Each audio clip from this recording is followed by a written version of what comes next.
Hey TC, how you doing? I can't hear Is you, that better? sir. Is There that you better? go. There you go. I Okay. can hear you. Yes, we're already live. So Oh, we just are? Hi, everyone. yeah. There's nobody right now. Right now. Okay. No, I haven't dropped any links or anything. Just Uh, hopefully. Joe, I'd give you a hug after this weekend if I could. Oh no, you don't need to, my Yeah. friend. You do not need to. It is fine. It is going to be something that, you know, one of the things that makes humans so special is how they are able to live and learn from experiences. And this topic today is going to be kind of a way to see how much I'm able to do that, and turn the mirror back on myself and see just what it means though to have this type of a thing happen. Just what does it mean? I mean, I think that there is. It means it means you play a lot of board games. Huh. Tonight's episode is hosted by Joe and TC's Sandwich. Hey, I got 15 or 10 minutes. Give me a minute. I like bacon. I want it to be hosted by the Sandwich. Mm-hmm. It's going to be I would gone like here in a to. minute. Yeah, could you put the sandwich on top of something instead of you? Yeah, have the camera focus on your sandwich throughout the whole episode, and then talk off screen. Yeah. I'm not seeing this thing was supposed to tweet out when I started recording, and I'm not seeing it on my tweets. So I guess let's go drop it on the guild as is custom. Hey Trent, how you doing? All right. You do all right last night? Yeah, I was fine. Intense enough?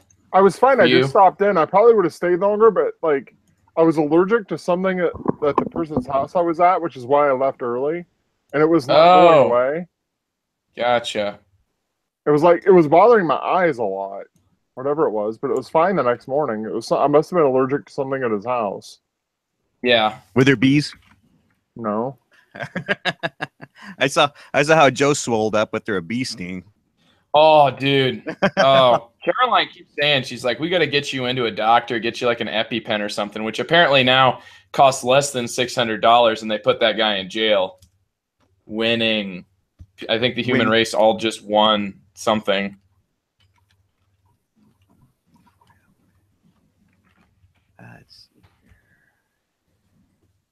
This is about to go live on the Good Board Ugly Guild, and see, I haven't checked I haven't checked Board Game Geek for several hours. I've got quite a few subscriptions.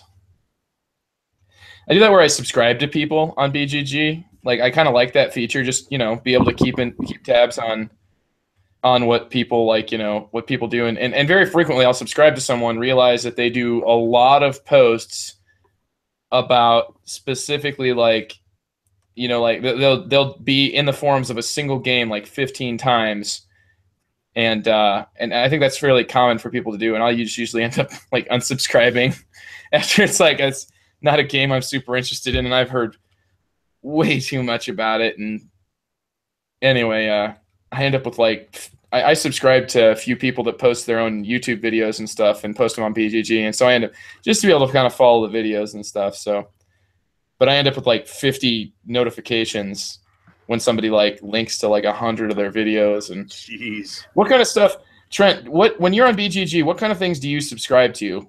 I subscribe to ClearClaw. Seriously? Yes. I bet that's entertaining. Oh, it is. Have you ever had an experience with ClearClaw, the user on BGG yet, TC? no. He is one of his main philosophies is he would rather play a game he enjoys with a group of people he hates than a game he hates with a group of people he enjoys being around. That's sort of people are mere vessels, and the true goodness and the true value in life is in games. Yeah, so he values the game over the people he's playing with, right? Is that what you're saying? Quite a bit is what it sounds like. Sounds like right, Trent? most 18xxers, man. Ooh, shots fired. Seriously, it cannot. does. They don't care who plays with them as long as someone plays their game. I don't know, man. I think there are certainly ones like that out there, but I don't think that's the case. I think that we all are looking for something, and maybe that's what our episode will be about, and like playstyle wise. But like, I think we're all looking for something specific. But I don't think there's anybody out there who would go out of their way to make you feel unwelcome in an ideal situation. You know, unless there's adverse circumstances that are causing, you know, something is getting in the way, like some sort of an issue, some, you know, personal problems or personality conflicts. I don't think there's anybody out there who's going to just, you know, think that the person is totally worthless and, you know, going to twist the knife in you. I'll let you have that opinion. Says the guy I've seen who, it happen when way too many times. TC, you're like the opposite guy. Yeah, spoiler alert. Like you're like the, well, I'm losing, so I'm just gonna go kill you. Yeah, why not? It'll be really interesting. It'll be really interesting to see where we go with this. So, all right. Well, I got this posted on the guild, and let's see. Do I have? If you guys click that link in the bottom, you see in the bottom right there, it looks like we got a viewer. So welcome, the first person there. You could go into the chat and be like, first post. Be that guy. Yeah. It's me. Everybody loves that guy. So you could go jump into that one. It's Trent. Trent said yo, but I don't think he counts. I don't think it counts us as viewers. I don't think you can count as a viewer in your own you know, in your own like hangout, I guess. I'm trying to do like they've changed the way these things look. YouTube has like changed this, I think. No, it hasn't. I just had never used side thing. Let me go ahead and just share here with you guys the pop-out chat. It's only for UTC because Trent's already there. Oh, thank you. You're helping the inept one. There's your link. The man, the myth, the legend, the clear claw. You really like. I don't know. He has definitely has a lot of dimensions to him, and I don't think that you can quite easily sum him up as much as I did. Like I think that's very stereotypical. I think that's very much what people would first believe. But there is some very interesting dimensions to that guy's opinions, and they're very strong.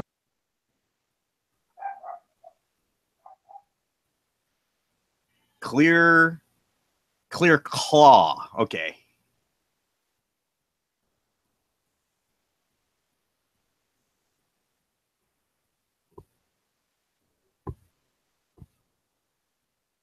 Did we lose Joe? I think we did lose Joe. He's frozen. His mouth is in a frozen position. Okay, what the heck? Who am I signed in as right now? Hey, who are you? Who are you, Joe? I don't know. This is a multi-dimensional question. There's like so I'm having a problem with Google accounts right now because I maintain my personal account for like, I don't know, just like email.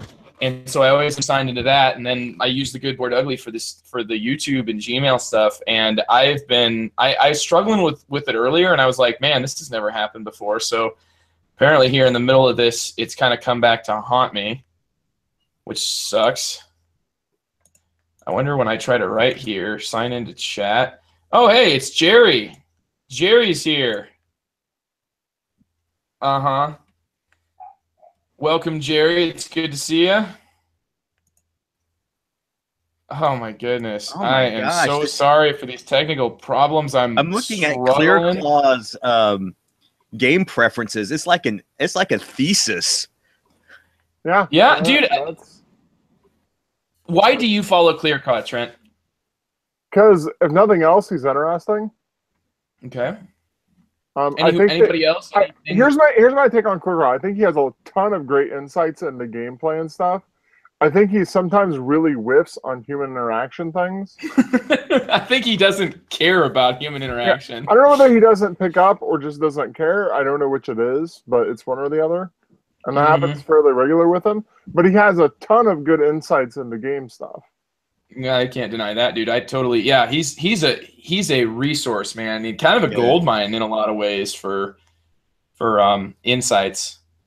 So I think Jerry, our guy who's in the comments right now, I think that he provided some awesome sort of analysis on the Spiel des Jahres after I made the comment that I think that this year's Spiel des Jahres will backlash on them for how light it is, and I think that a lot of what he did was provide context, and I think that there's ways that you could interpret that in both ways, and it was because of his comment that I kind of saw all those different sides of the issue. It was really cool, very good source. So,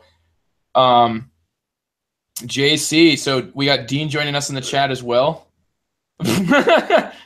yeah, there's no reason to hate on the guy. He's entertaining. I think that really, like, people clash with Clearclaw. Maybe like people like me, maybe I clashed with him once. And then once I just understood his brand, it was like, no, dude, like if you have an issue with Clearclaw, really the issue is you, because he is unwavering. And that's one thing, man. Like, come hell or high water, Clearclaw's opinion is, like Dean says in our comments here, utterly logical. Utterly logical is such an interesting thing to say, though.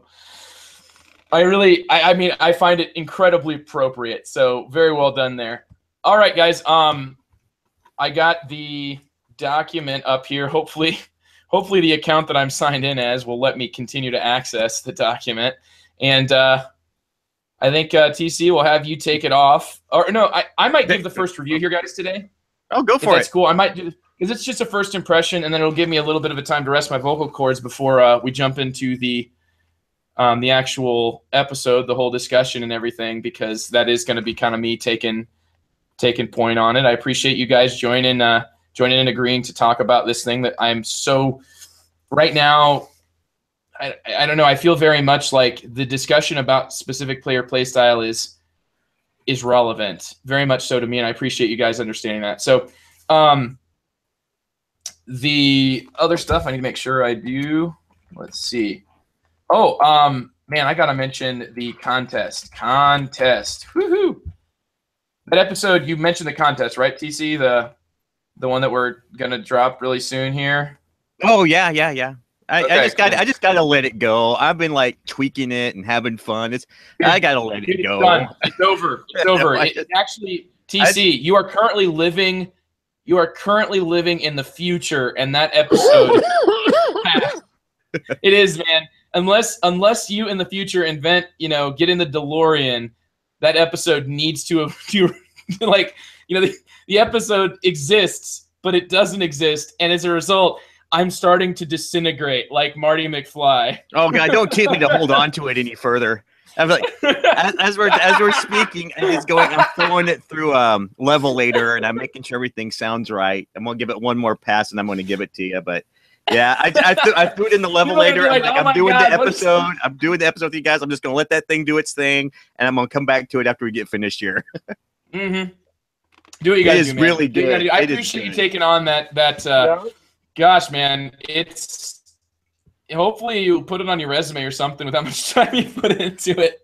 I love doing that stuff. I love tweaking it. I love making it sound good. I live for that stuff. And it has part of it has to be as me being a music major and going back like, I can just make that sound a little better, and I can put this here. I can move that around, and music major. Goodness, this makes so much sense now. Okay, you being the audiophile makes a lot more sense. Yeah. Okay. All right, well, here we go, guys. 3, 2, 1.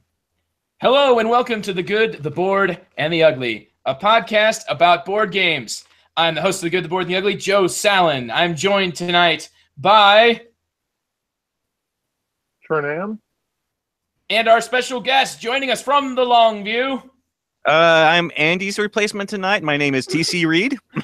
Not Andy's replacement, TC. You are very much your own guest host. You've been here on the episode several times. Our listeners know who you are. Andy could not make it tonight, but I owe TC a solid. Thank you so much, TC, for being there at a minute's notice to jump in and participate in the discussion we're going to be embarking on. for our topic tonight, which is, let me give you a little background here. I had somebody tell me at a game table this last weekend, if that's the way you play, I will never play games with you again. Episode 129 of The Good, the Bored, and the Ugly is about Playstyles. So we will get to that topic and discuss what exactly it was that provoked this discussion and maybe what players and their own playstyles offer to this gaming hobby, or maybe obstruct in many ways the gaming hobby. So was it me? Was it the game? Was it whatever other situation was going on? We'll talk about it. Anyway, before we get to that, we will review games. And on our way at the door, we hype the games. A couple of points of order, business to take care of. First of all, we have a contest right now going on. It is part of the Longview, but the Good, the Bored, and the Ugly and the Longview are like sister podcasts at this moment. TC joining us quite frequently. And TC is... Because I love you, Joe. I love you, man. I love you too, dude. I love you too. So the contest is to honor TC's long and storied past as host of Tattered Board Podcast. Send in a picture of your most tattered board. Do that on the Longview Guild on Board Game Geek. Do that on Twitter. Take a picture of a tattered board in your collection. Make it the most tattered one. That would be awesome. At this point, we only have about 10 or 12 entries into the contest. So there is a good chance your photo submitted in will get you a brand new in-shrink copy of the revised edition of Agricola, which I currently own, and it is replacing one of the most tattered boards in my collection, the original Agricola. So not entirely replacing, obviously, just replacing some components. I'm keeping a lot of my cards. I'm still kind of waiting on seeing how they distribute. Anyway, yada, yada, yada. Send in a picture of your tattered board. I have a new contender for a tattered board. I was puppy sitting my mother-in-law's dog, and it got a hold of my copy of Star Trek Ascendancy, and it's got a nice chewed corner now. It's awesome. It's awesome. That's right. It's awesome. Board destruction. Board destruction. Tom Vassell puts his game components in milk. TC puts them through the mouth of a puppy. Yep. That's the tattered board. So send in a picture of your tattered board. Make sure that you tag the Longview Podcast on Twitter, and also put in the hashtag tattered boards for the win. If you do that, I'm going to check that hashtag. That's how I'm going to do it. I'm just going to check that hashtag. Everybody who did what I asked will get entered into a Excel spreadsheet together with everybody on the Longview Guild who sent in a picture. I'm going to use random.org to randomly select any one of those people, and they will get a message from me, depending on how they submitted their picture, and I will then get their information. I'm sending that out. I will be paying for up to $15 of postage if it gets sent international, so you will have to pay. If it gets sent overseas, you will have to pay for part of that, which might end up making it so the game is just about the same as if you bought it in stores. But I shipped once to Canada, and I was like, oh my goodness, man, you could have just bought this for cheaper than the shipping. So anyway, but don't forget about that contest. Please come support us there. And thank you so much to thegamesurplus.com for donating that review copy. Look forward to more contests coming out of the Longview.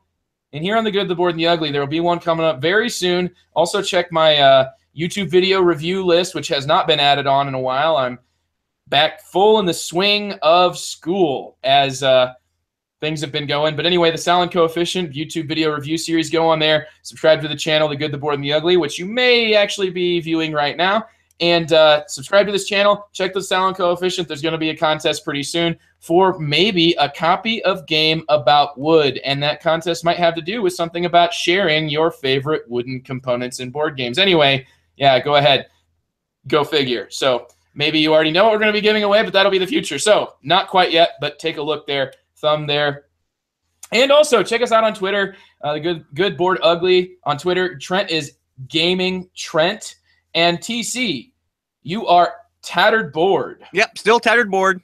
Keeping it real. Still Tattered Board. Because we kind of share the Longview podcast, TC and I do now. And so that Longview podcast is only going to have occasional tweets now that Jeff has his own Twitter that he now tweets from. So Jeff Gamble, previous host of the Longview, is now on his own separate Twitter thing. That Longview podcast is only going to be used for kind of not I won't say business oriented things, but things that directly relate to the podcast. We all have our own private thing. There isn't going to be a personal tweeting anything from there going on. So, boy, did I miss anything? No, you got it all good, I think. What about you, Trent? You think you did a good job? I don't know, maybe. Maybe. That's adequate. I have a hard time judging myself, so. you just yeah, this is true. So, but Trent, your wife is now in the full swing of school, correct? Yes. Things all right down there in the Des Moines, Iowa area? As good as they can be. Your kids are all back in school now, too? Yes. Everything is busy again, so. Okay. Well, but you kind of get those days now to actually do work, right? Yes, but then as soon as that period is done, things go crazy. Oh yeah, I can just imagine. It's like when I show up at home. It's very, very, very different, smaller scale. But like when I show up at home, I got the 2 dogs just clawing up at me, and it's like, where were you? What? So yeah, crazy. School's going on for me too. Totally evidenced by the fact that today I just had my first meeting with the Gamers Club at school, and it was a huge turnout. I was so pumped. I had about maybe 30 kids or so. And I mean, that was just awesome. So, I mean, I had like my old Wii hooked up, and they got Mario Kart going, played Deception, Murder in Hong Kong, which is just so awesome because of how high it plays and just how many people you can fit. I know you hate that game, Trent, but it just works so well. I got kids that are so into the fact that they can be the murderer, and they just, it was really cool. We had one game where the murderer won, and then one game where the other people, the investigators, won, but in the very last second, and it was like, super close. So I mean, we had a good experience with that, and I actually had a very extensive discussion with a player of Magic, Trent, and I'll come back to this during our topic, but he's a Magic player, but not your normal Magic player, not the people I generally associate with Magic. Anyway, sorry to tease that right there, but I will come back to it, Trent, I promise, and I've got a lot of questions for you specifically regarding Magic playstyles as well. So, that's what's going on for me. How about you, TC? Is everything going all right with your you got your parent-teacher conferences tonight, right? Yeah, I had my parent-teacher conference with my kid. That went well. I had to take today off because I've got a crazy day tomorrow at work. You're on the other side of the table from me. I'm the teacher. You're being a parent here. Yeah, I had to go in and bring the school supplies, the glue, the scissors, and all that. My kids start school next week, so my wife's really excited about that. She's like, I can't wait to get them out of the house. So she's kind of thrilled with that. But yeah, everything's trucking along. Everything's going good. Honestly, I'm trying to keep up with all the releases that have been coming out. I've got like everything comes out like right now. Everything I've pre-ordered. So I've got like Essen, a stack of stuff. It's all getting ready for Essen. It really is. It's all the post Gen Con, like stuff that released at Gen Con is now shipping or going to be out at Essen, and is like, your first copies are showing up here before the actual like fair demos and stuff. Yeah, they got their production copies in order. I got a copy of Star Wars Rebellion, the Rise of the Empire expansion sitting for me. I got to wait till next payday to get it. And it was kind of hard to leave it at the store when I left yesterday. Any news on that Star Trek Frontiers, the Wrath of Khan expansion, whatever, the big box one that's going to kind of bring it up to October? Yeah, that could push back. Yeah. Okay. Well, if it got pushed back, maybe it means they're doing extra design time, and it's not just going to be a reskin. I don't care. I'm glad it's getting pushed back because my wallet can't handle it right now. It could get pushed back to next year as far as I'm concerned. Here's what I like about being pushed back, man. Being pushed back means they aren't ready yet to release it. And that's actually the game that I'm going to review here to do a transition was pushed back because the designer was not happy with how something worked. But me personally, when I hear that a game got delayed, other people go like, oh, it's going to go away. It's not going to happen, yada, yada. I mean, of course, those things happen, and that sucks when that happens. But very frequently, when a game is getting delayed, tells me they want this game to be great. They want this to be awesome. And, sometimes you don't need those delays and stuff. Sometimes it just comes out and it's perfect. But I really respect wanting to come out with a quality product, regardless of what your release schedule is. So, TC, there you go. There you go, man. There it is. There's my thoughts on TC. Episode 127, The Good, the Bored, and the Ugly. Where is it? TC is making sure that thing is boss, and I appreciate it. Appreciate it so much. but I can't even say the word boss, dude. I really appreciate you putting all that time into it. Anyway, more time, more development means better product. Yeah, it's about quality, not quantity, man. I can tell you that right now. That's right. So what am I talking about? That is Lisboa, and I have only played the game once. This is a first impression of Lisboa by Vital Lacerda. Vital, when I approached him at Gen Con, said to me that he thought that Lisboa was his best game. Now, this might be something designers say, but when I asked him, well, before Lisboa, what was your best game? And he said Kanban, actually. So, I mean, kind of skipped over the Gallerist. Unfortunately, a little bit of a stepchild thing going on there. So, anyway, after Vital told me that he really loved Lisboa, I was quite intrigued by it. So the thing is, I really enjoyed my experience with Lisboa. Let me tell you a little bit about the game. Lisboa is driven by card play. You're going to be dealt a set of just 5 cards from a starting deck of, like, I think there's exactly 20 cards. So if you're playing a 4-player game, every card's in the game.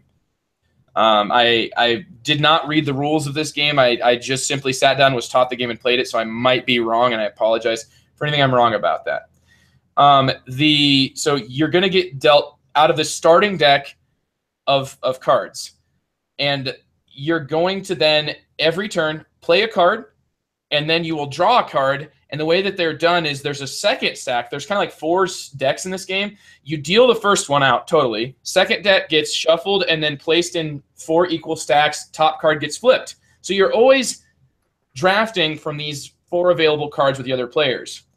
Every turn, and in the same way, kind of the third deck gets dealt out. Then the fourth deck, you kind of draft and you play and pick, sort of thing. There's a weird halfway point where a lot of the cards in your hand can be played for kind of free bonus actions as they get discarded.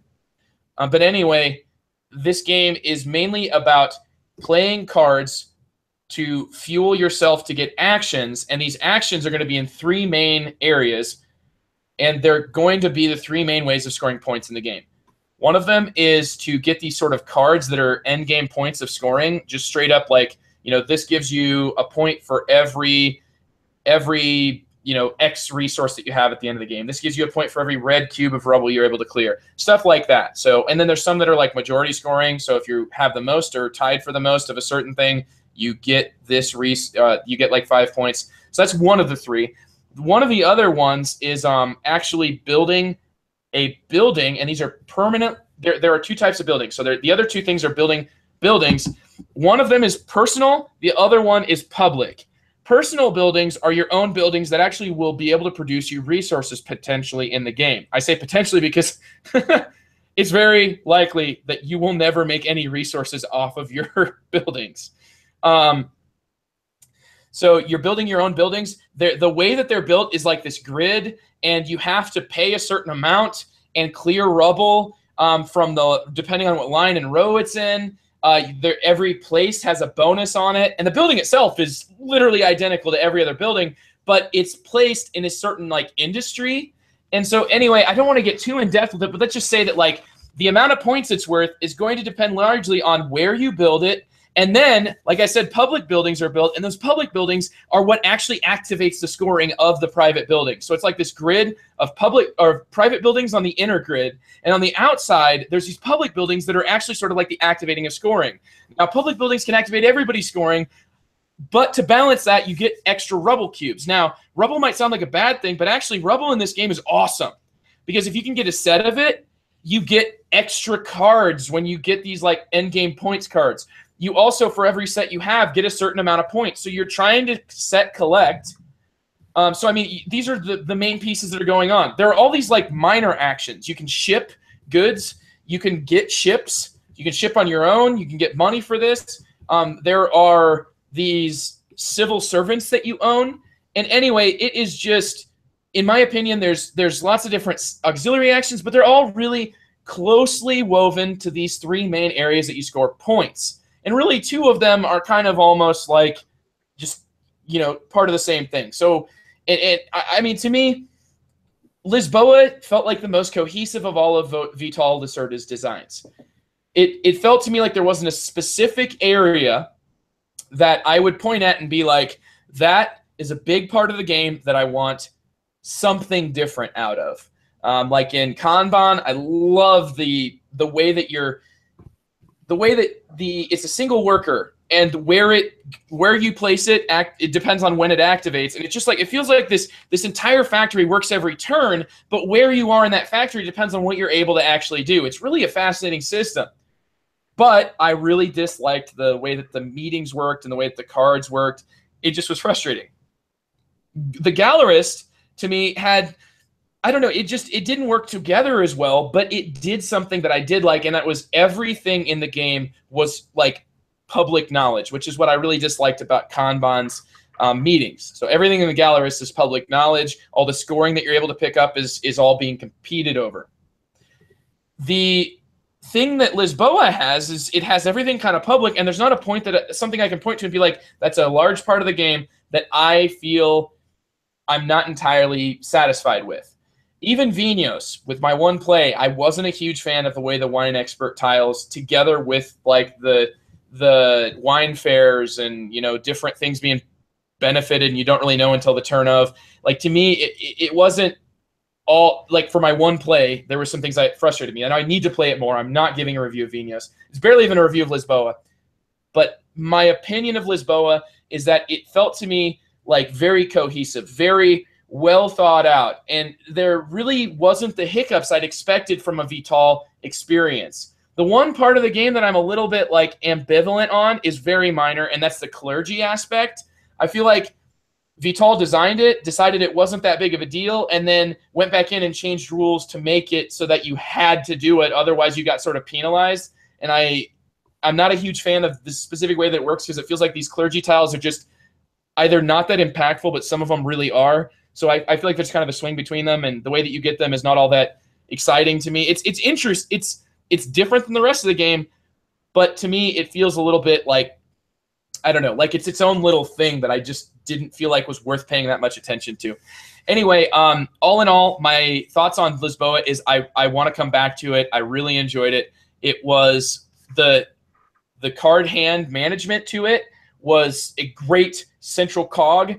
The way that you score points, great little elements. The biggest part of the game is the buildings, which have those public and private buildings, which are all just really integrated well into a system I've never seen done before, and I feel like very intrigued and wanting to come back and revisit it. So that's how I feel at this point about Lisboa. TC, yes, you sir. have played Lisboa. Once, yes, sir. Okay. So you are also just at one place. So this is my first impression. How does mine stack up to yours? Well, I've been told to my face by someone that I need to work on my Vital cred because I haven't played a whole lot of Vital Lacerda cred games. I still like CO2 more than any other Vital Lacerda game out there, just because I really like that theme. This one, I've played it once. My gut feeling, I want to play it again. I have several people who have gotten it, and by the way, I have several people who have flipped that game and made quite a nice profit off of it. Well, dude, they're flipping it. They're flipping it because that game is in high demand because an entire warehouse burned down. Yeah. I want to play it with my wife, with Carissa. I really want to see how she, what her impressions are of it, because my first impression of it is that this thing needed to be edited. It needed to be tightened up a bit, but that's just a gut feeling. I could be completely off base on that. I will say you got to work on your Vital cred. But I do want to play it some more. I am very intrigued by the design. I am very intrigued by the mechanics. I want to get my head around the mechanics so I can see how well it ties into the theme, because I think there's a lot to that era that he set this game in, and I'm curious to see how all it ties together, and I can't make any of those determinations off one play. However, there are several people who have it, and I will be playing it quite a bit more. Yeah, TC, you love the history in the game. I really think the history takes a backseat here. I think it is there. It is present. Every card, every action card in the game, every tile in the game, all these things have a thematic sort of reasoning behind them. Every card, it might just be the cards that have the thematic reasoning. They're like all these events. You know, it says like 1781. It'll say a major event on it. So, I mean, but that is very much flavor text. When you play these cards, I forgot to even mention your tableau building in this game. I didn't even say that, but like the tableau building is a really interesting, incredibly tight part of the game where like when you build your tableau, you take a certain like one-shot action, and now you have a specific bonus for the rest of the game, either towards influence or towards a discount on you know, like an economic bonus or an influence like bonus. And I mean, there's so many things I didn't go into, but really that's not what I think a podcast is for. I think that if you want to see like a video review of how all the pieces work together, then you should go check that out. I think that just for an impression, that's about as much as I'd like to say about Lisboa. Trent, I think you own this one. How do you feel about your excitement level based on if you felt like I gave any insight there at all? I'd be excited to finally get time to get it to a table with a group of people that wanted to play it. That would be me. And we got like a half dozen games that, yeah, like we were supposed to play. Weren't we supposed to play last weekend, Trent? And then I ended up playing a bunch of light games, like to try to be like, you know, Mr. Game Evangelist, whatnot. Yes. Gosh. So, yeah. Trent, are you having trouble finding people to play it with you? Where you just say, here's this game, and you show it, and people go, oh, no way. No. I have trouble finding time. Time. Okay, cool. I just wondering if it was because I saw somebody like try to break this game with someone, and they handed out the little player aids, and the guy was like, I am no way interested in this. This is way too much for me. Oh, it's like you get your own special rule book. But honestly, like I don't think they should have printed all those actions in the rule book. I don't feel like it's all that helpful to me. I mean, I guess there's people that I'm sure it helps out. It's good to have it for whatever reason, but I think it is intimidating, like you said, TC. I think that for me, it's nice to have that for specifically all the different tiles that are quote unquote hieroglyphics in the game. And they're all explained on a page in the rule book. So kind of like in the game Kemet. You played Kemet, TC? Oh, I love Kemet. Yes, I've played Kemet. Yeah, I do too. But you know how it only comes with one sheet for all of those pyramid tiles, and like and there's like one sheet that describes what all the chits do. Yeah, you're like, here, everybody, can I look at that now so I can figure out what this thing does? Yeah.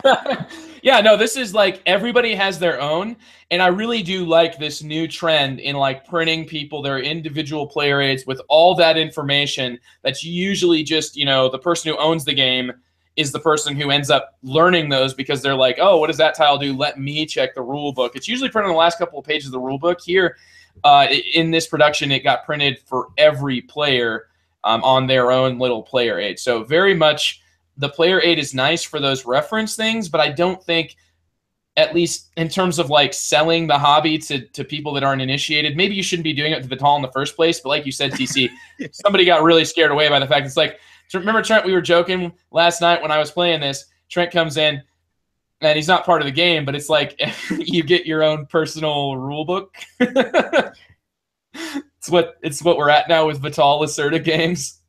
Pretty soon, like they're just gonna print like everybody's gonna get like a 30-page book. You're just gonna hand it out and be like, all right, guys,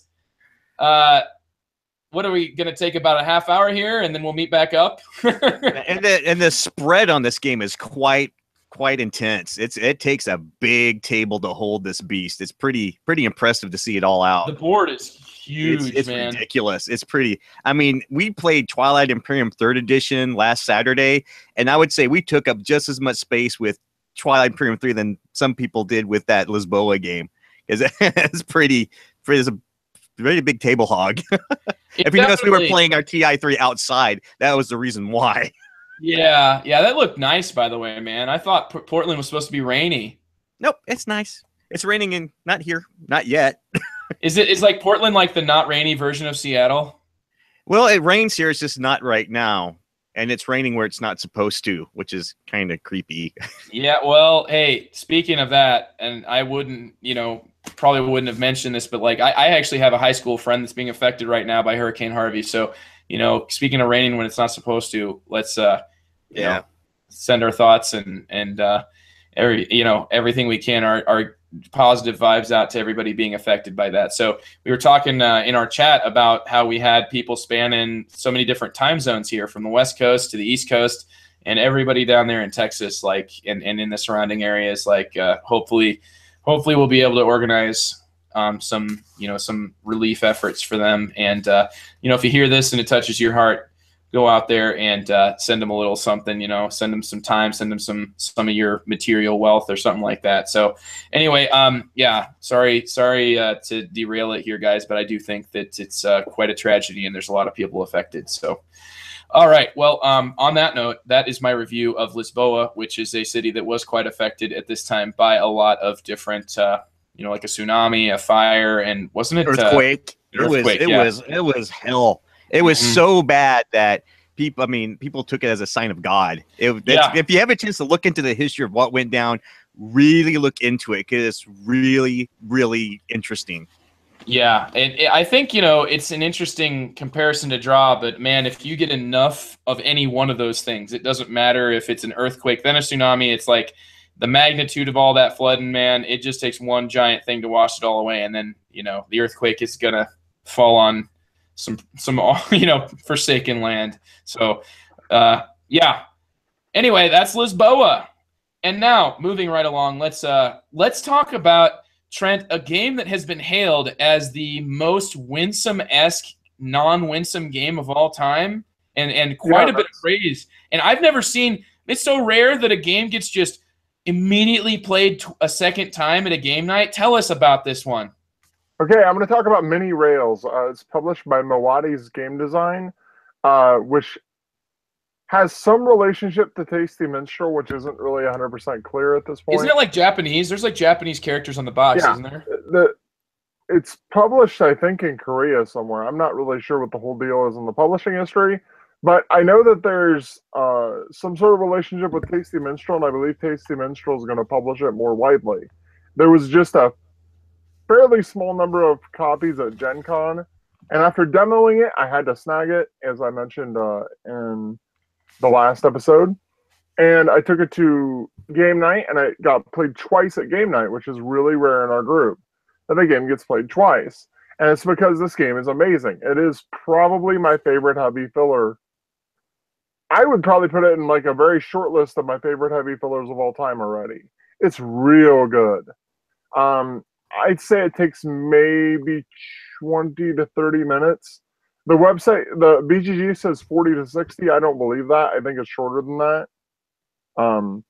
Anyway, here's what it is. You have a hex map that's basically 7 hexes wide.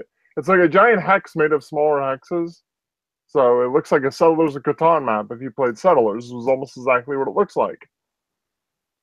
Except there's maybe another couple rings of hexes.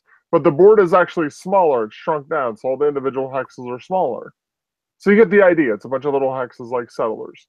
And on the 6 different corners of this are different companies that are going to start into the map. They're train companies. This is called Mini Rails. So the way this game works is it plays out over 6 rounds. At the start of the game, you determine a random player order. Say there's 3 players. So you make a player order track that consists of 6 pawns. Player 1's pawn, player 2 pawn, player 3 pawn, another player 3 pawn, another player 2 pawn, and another player 1 pawn.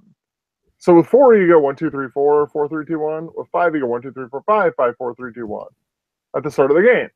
Then next to it, there's another track.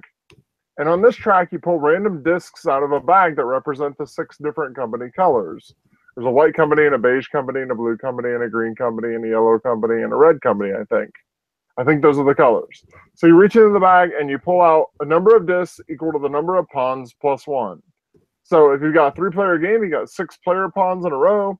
So you pull out 7 discs, and you put them randomly on the opposite row. So the board has like 2 rows of player pawn or player spots. One of them will have pawns on it, and the other one will have little discs on it. So on your turn, you have a choice. You're going to take your pawn if you're the next player in the player order. You're going to move it to the other row and take take the disc off of whatever space you choose. So if I'm the first player, there's going to be 7 in the 3-player game. There's going to be 7 possible discs to choose from. And I'm going to choose whichever one I want. So I put my pawn on that spot, take the disc, And I get to do one of two things with that disc. I can either put it on the board and add it to the network of discs that's already on the board. And at the start of the game, it's just one disc per company, unless you're playing 3 players, and then there's a couple more discs. And then if you add it to the board, you put it on any spot adjacent to any of the discs for that company that's already on the board. So they all kind of grow out from like one side, right? It's kind of, or are they each in different corners? It's like a pentagon, isn't it? The map. It's a hexagon. It's 6 sided. Hexagon. Okay. It's a giant hexagon. What it looks like. It's a pentagram. Ozzy. Yeah! It's a hexagon. There are 6 different colors of pawns and 6 different corners. Each company starts in a corner. So at first they're not anywhere near each other. So in the first rounds you're just putting pawns on, or you're putting just tokens on the board.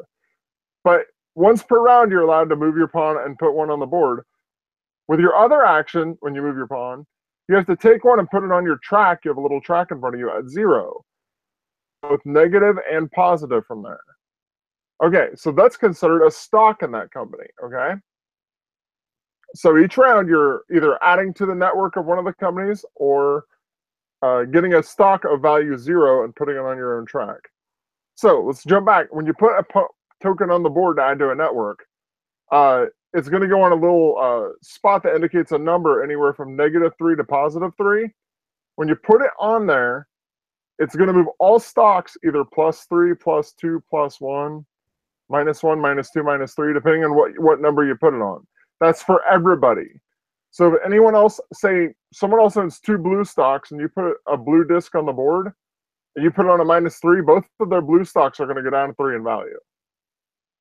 If you don't have any blue stocks, it doesn't cost you anything. You don't care. So the value of these stocks can literally drop. It can go up and down. Most of the spots on the board are positive, but there are definitely some negatives. Wow, it's like, I feel like win some games for the most part. I've never seen one where you can literally make a company worth less, aside from just like making its stock more divided.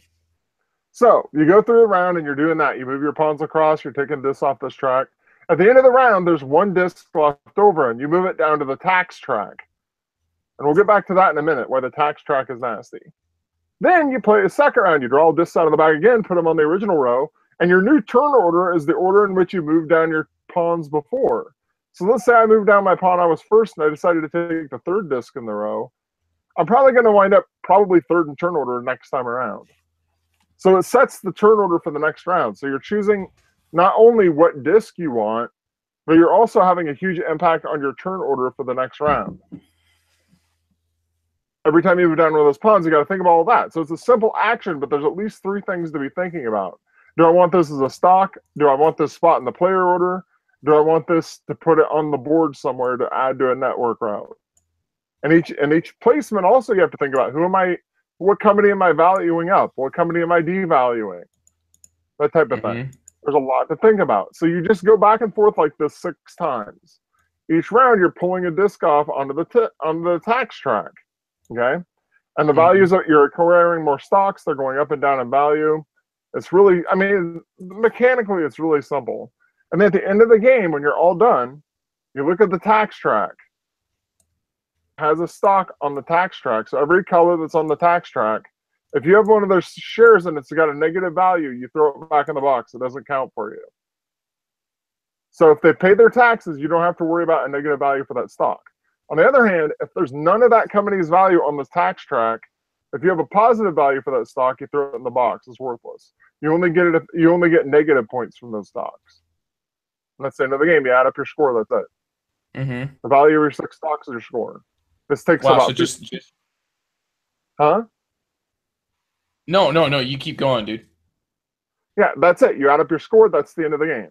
You really only make 12 moves in this entire game. Each player only makes 12 moves. Yeah, it's really like that's, when you say, everybody's going to have this many stocks. Everybody's going to have this many turns. That's, That's all it is. Tight limit. But every choice you make is really important and really tough. All 12 of them are really important and they're really hard. And the thing is, it's got this perfect point where it's got player interaction, but you feel very much in control of what you've done. I mean, you can definitely mess with other players, but if you do so, you're probably taking away an opportunity to pump up your own values.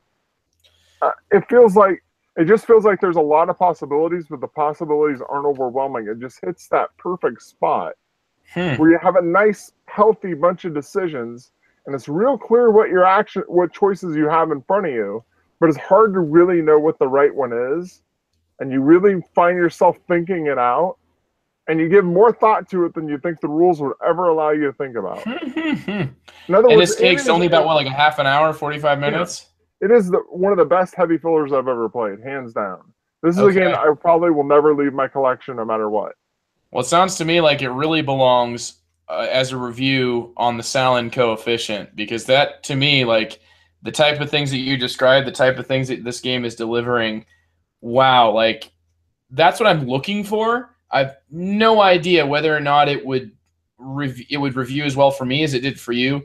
Very interested, though. Obviously, I'm going to be seeking out games that I hopefully can give, shed some positive light on and not just go out and troll.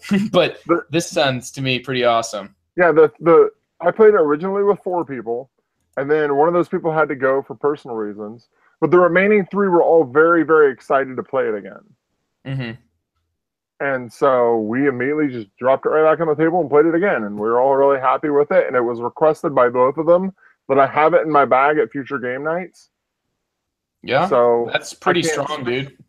I can't speak much more positively of it. It's far and away my most pleasant surprise from Gen Con now that I played it more. Cool. So there you go. Good luck finding a copy. What were you going to say, TC? I was like, have you played a game called Tin Goose? Yes. Yes. Oh, dude, I really struggled through that one. It was a little bit difficult. I know it was by the same designer, Sekigahara, but man, it just felt like it was a Tableau builder where your Tableau started out really sucking.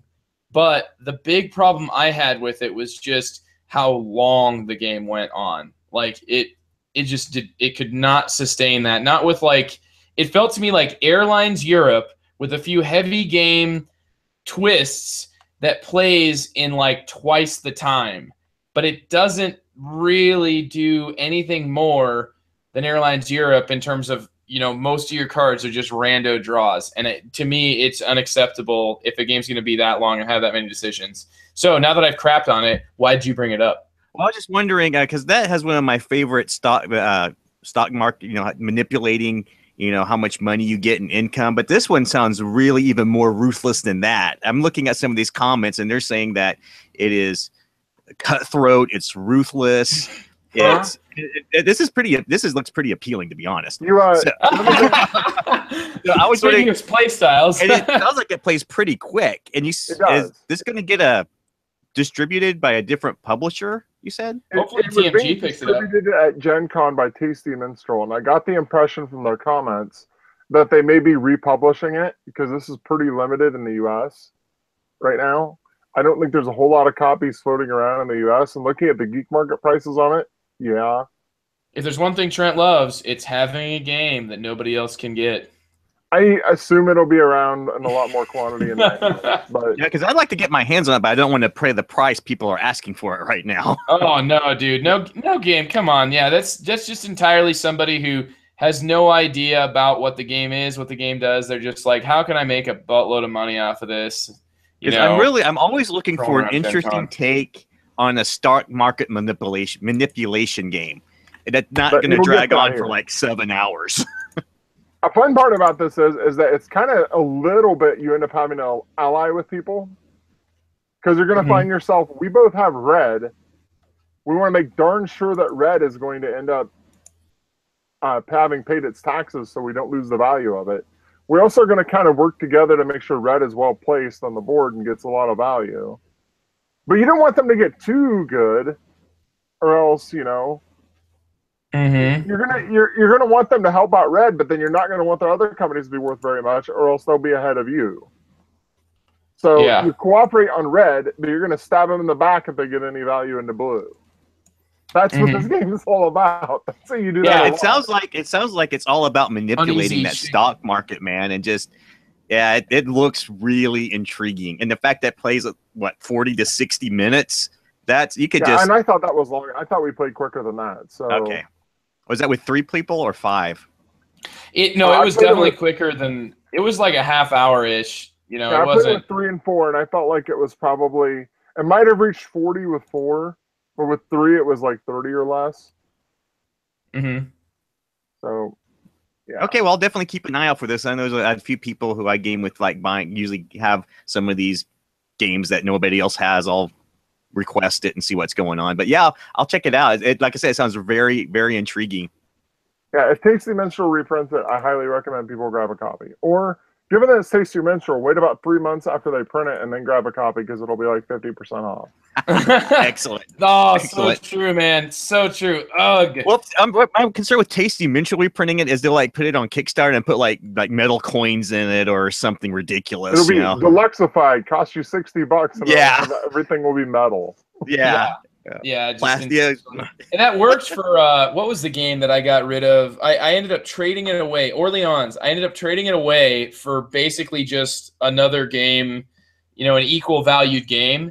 But I ended up figuring out right after I traded it that game was in such high demand, that version of it, that I could have, sold it for triple, triple what I'd actually got for it. Oh, the deluxe version of Orleans? Yeah, but it just, I mean, and I maybe should keep going back to Orleans, but to me, it just never delivered for me. I'm kind of shocked that it's as popular as it is. I think it's because they keep support. I'm surprised Tasty Minstrel actually supports that. I saw another expansion out for it. It's not Tasty Minstrel supporting it, man. They're just bringing over the game. Like it's getting expansions from its designer over in Europe. Wow. Well, that's good. At least we may be mediocre on the game, but the fact they're still supporting its expansion is actually pretty cool. Yeah. Oh, yeah, definitely. But yeah, then there's those people who would be out there, just to play devil's advocate here. There are people who are like, well, why expansions? Why not just come at all? Have it all come in the base game. So, there are people who play that. I'm with you on this, TC. But yeah, I do love expansions. I love that support, and I agree with you. So that's Trent's take on mini rails, which then bled into a discussion of Tasty Minstrel's Kickstarter, ending with a ambiguous final on whether or not expansions are actually good. And now from TC, a giant ball of theme smoking at you through space from Gale Force 9. Speaking of expansions and super delayed games, I recently, finally, after a year, they finally released the expansions of Star Trek Ascendancy. I got the Cardassian Union and the Ferengi Alliance, which, for people who don't know, the Cardassians were supposed to be out last fall, and then the Ferengi were supposed to follow it in the spring, and somehow everything got delayed till Gen Con. And the Borg, which is another expansion, was supposed to be at Gen Con, and they were just demoing that, and that's supposed to come out later this year, but we'll see, considering how delayed these first two expansions were. So we're going to start with this one. Well, let's see here. I think, okay, so what do they do? So I guess, do I need to describe Star Trek Ascendancy? Is anyone unfamiliar with it? Familiar with it? Guys, do you know about it? Actually, to me, like, honestly, TC, I don't know anything about it. When I saw Gale Force 9 was making it, I have owned 2 or 3 Gale Force 9 games, and I have always regretted them. And always. Which two? Oh, gosh. Did I own Firefly at one time? I don't remember if I did or not. I think I may have at one time and never got it played and sold it before I got rid of it before I got it played, just because, I think it was before I was even really in the group very much, but I owned at one time the Spartacus Blood and Sands, Spartacus game. I didn't like that one. Oh, gosh. It was I love endless. Spartacus. No, it was Spartacus endless. was so much fun. It was like it forced you into these diplomatic situations. Like, it absolutely forced them. It felt like Quelf for diplomacy, like Quelf's version of diplomacy, where it's like either be diplomatic and plan backstabby things or take the penalty. And to me, like, I feel like the diplomacy at the outside of the game should just kind of be baked into the game itself and not just so ham-fisted. But that's kind of how I describe Gale Force 9's design style. Like, very ham-fisted, lots of in-game art. Man, I feel like I'm already crapping on a game. You haven't even gotten a chance to go over it. I'm so sorry. I think Gale Force does a fantastic job with licenses in their games. I thought Spartacus, wherever you think about it, they designed a game around that people who aren't really heavy into board games could enjoy. Firefly, I know people who still play the crap out of that game. Someone went to Gen Con last year and Jonathan, man. Jonathan monster, from our podcast. That monster Vera map. Oh, playing Firefly on that map is so incredibly fun. And it's his number one game. I love it's a fun pickup deliver. I love moving the Reapers on people. You know, take that, or that big Alliance ship. I know people who've painted it. I've owned it. We played it once and we're like, eh. Then I knew people who were really into it. I'm like, okay, if we want to play this game, we're going to play their copy. So we'll just invite them over to play it. But Star Trek didn't, to get back around to Star Trek Ascendancy. Star Trek Ascendancy is a very, I wouldn't say light, but it's a 4X game. And there's a heavy emphasis on all four, including extermination. You can get eliminated from this game if you don't play it well. And, you know, the planets flip out at random. You have random events you're going to encounter. It is thematic. It's random. You're rolling dice. It is a dice chucker, but it fits the theme extremely well. And even more so with the expansions, because the Cardassians really feel like you're going out. The strength of these guys is you want to go out and occupy more star systems, and you want to do planetary invasions, and it rewards you with victory points. Well, they're culture chips. You have to cash in 5 culture for 1 ascendancy and 5 ascendancy tokens when you the game. But they are all about getting out there, holding it, controlling it, and just being super aggressive expansion-wise. The Ferengi are all about profit. In fact, they are so much about profit, they don't even care about, you can't build culture nodes with them. They don't give a crap about culture. It's all about resources and profit. And you're always trying to negotiate with the other players to get in their system so you can get profit going on. It's yeah, so being the Ferengi very much sounds like those races. Yeah, the Ferengi, you got to get your ships into other people's system, and you do a trade agreement with them. And the trade agreement is they get a resource for every ship you have on one of their systems they control. And then you have a tech card that is a reciprocate of that. So you want to get out there like, hey, look, we got this good trade agreement, you know, and like, oh, TC, I don't know how, I know how you play TC. This is really weird. And you're Ferengi, and I don't trust Ferengi. You're greedy trolls, but it really, really, really so, plays like the That's exactly what a Ferengi is. Yeah. The Ferengi race is just greedy trolls. That's it. And I haven't seen a lot of coverage about these 2 expansions because I think a lot of people have given up on Star Trek Ascendancy because those expansions were delayed. But if you're a Star Trek fan and you don't mind a game that's pretty chaotic and a lot of dice chucking with it, it's a lot of fun. I really enjoy playing it. It's nothing that I would put like a top 10 game of all time, but if I'm at a situation where I have people who are like, kind of want to play board games, I'm not sure, but I know they like Star Trek. I'm like, dude, come on, we're going to play this sucker. Because being familiar with the property makes it so you know how to play the factions.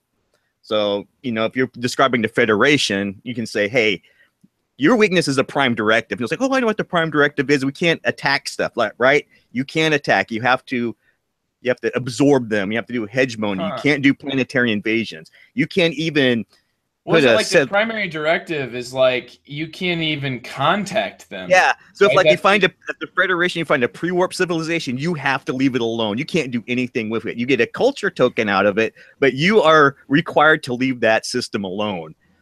Which means some other faction like the Klingons could come in who don't give a crap about any of that stuff and just level it and take it over. Oh man.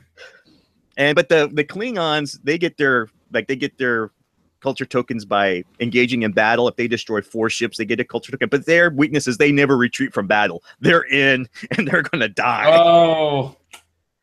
So you don't start a battle unless you plan on finishing it. Yeah. So if you have someone who knows Star Trek, they pretty much have a leg up on how to play the game. And it's real easy to build up on top of that.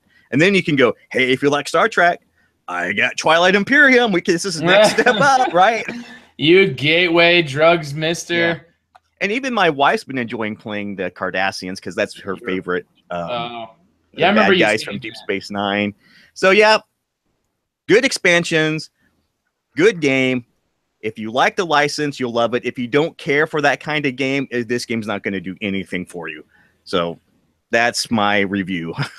Yeah.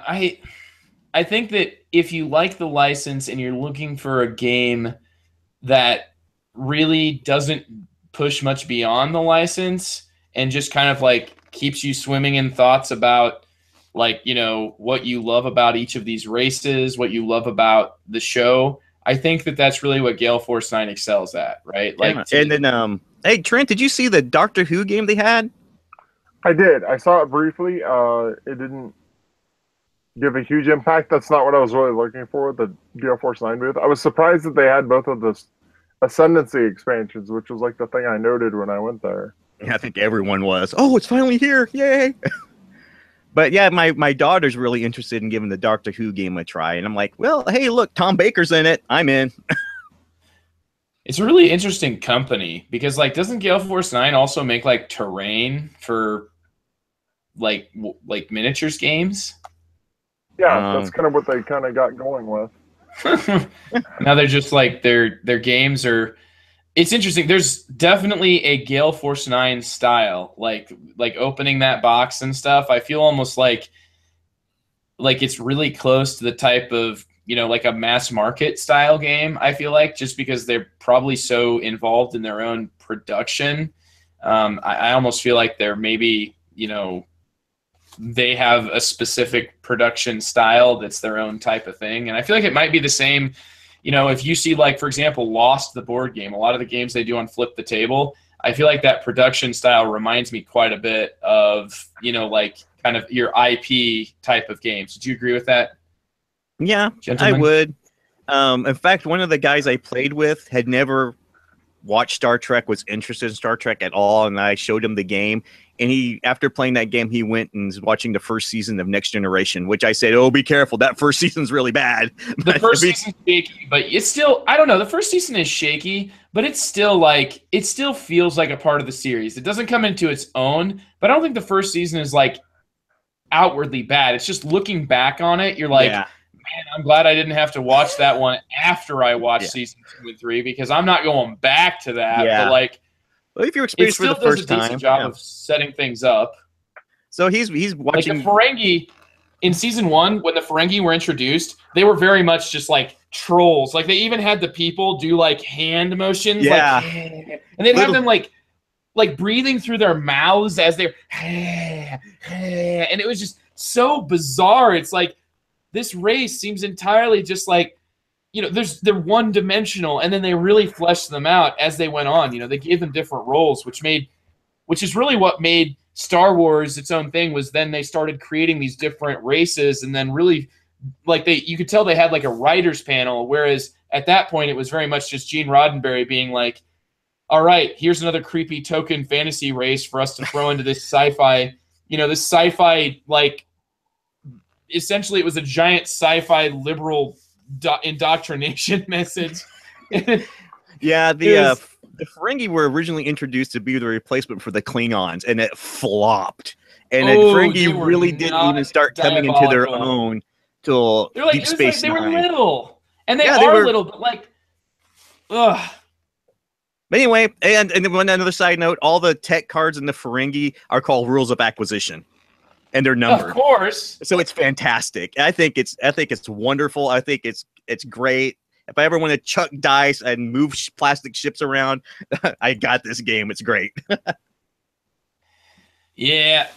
It's I think that it very much, you know, I'm glad that you bring this perspective, TC, because it really so much is like shows that Playstyle can have so much to do with that. I think that I would have a blast playing that game, specifically Star Trek Ascendancy, with you. I think though that I would suffer in a few ways, and that's that I'm still finishing up TNG, you know, like the entire series. I'm like somewhere in the end of season 5, and it wasn't that I like decided not to. It was just kind of like I almost feel like I'm waiting for it to be back to the middle of the school year so I can, you know, justify that again, I guess. I don't know what it is, but I feel like there's some knowledge of these races, specifically Cardassians. Like, to me, Cardassians are very much like a very undeveloped race of fantasy at this point.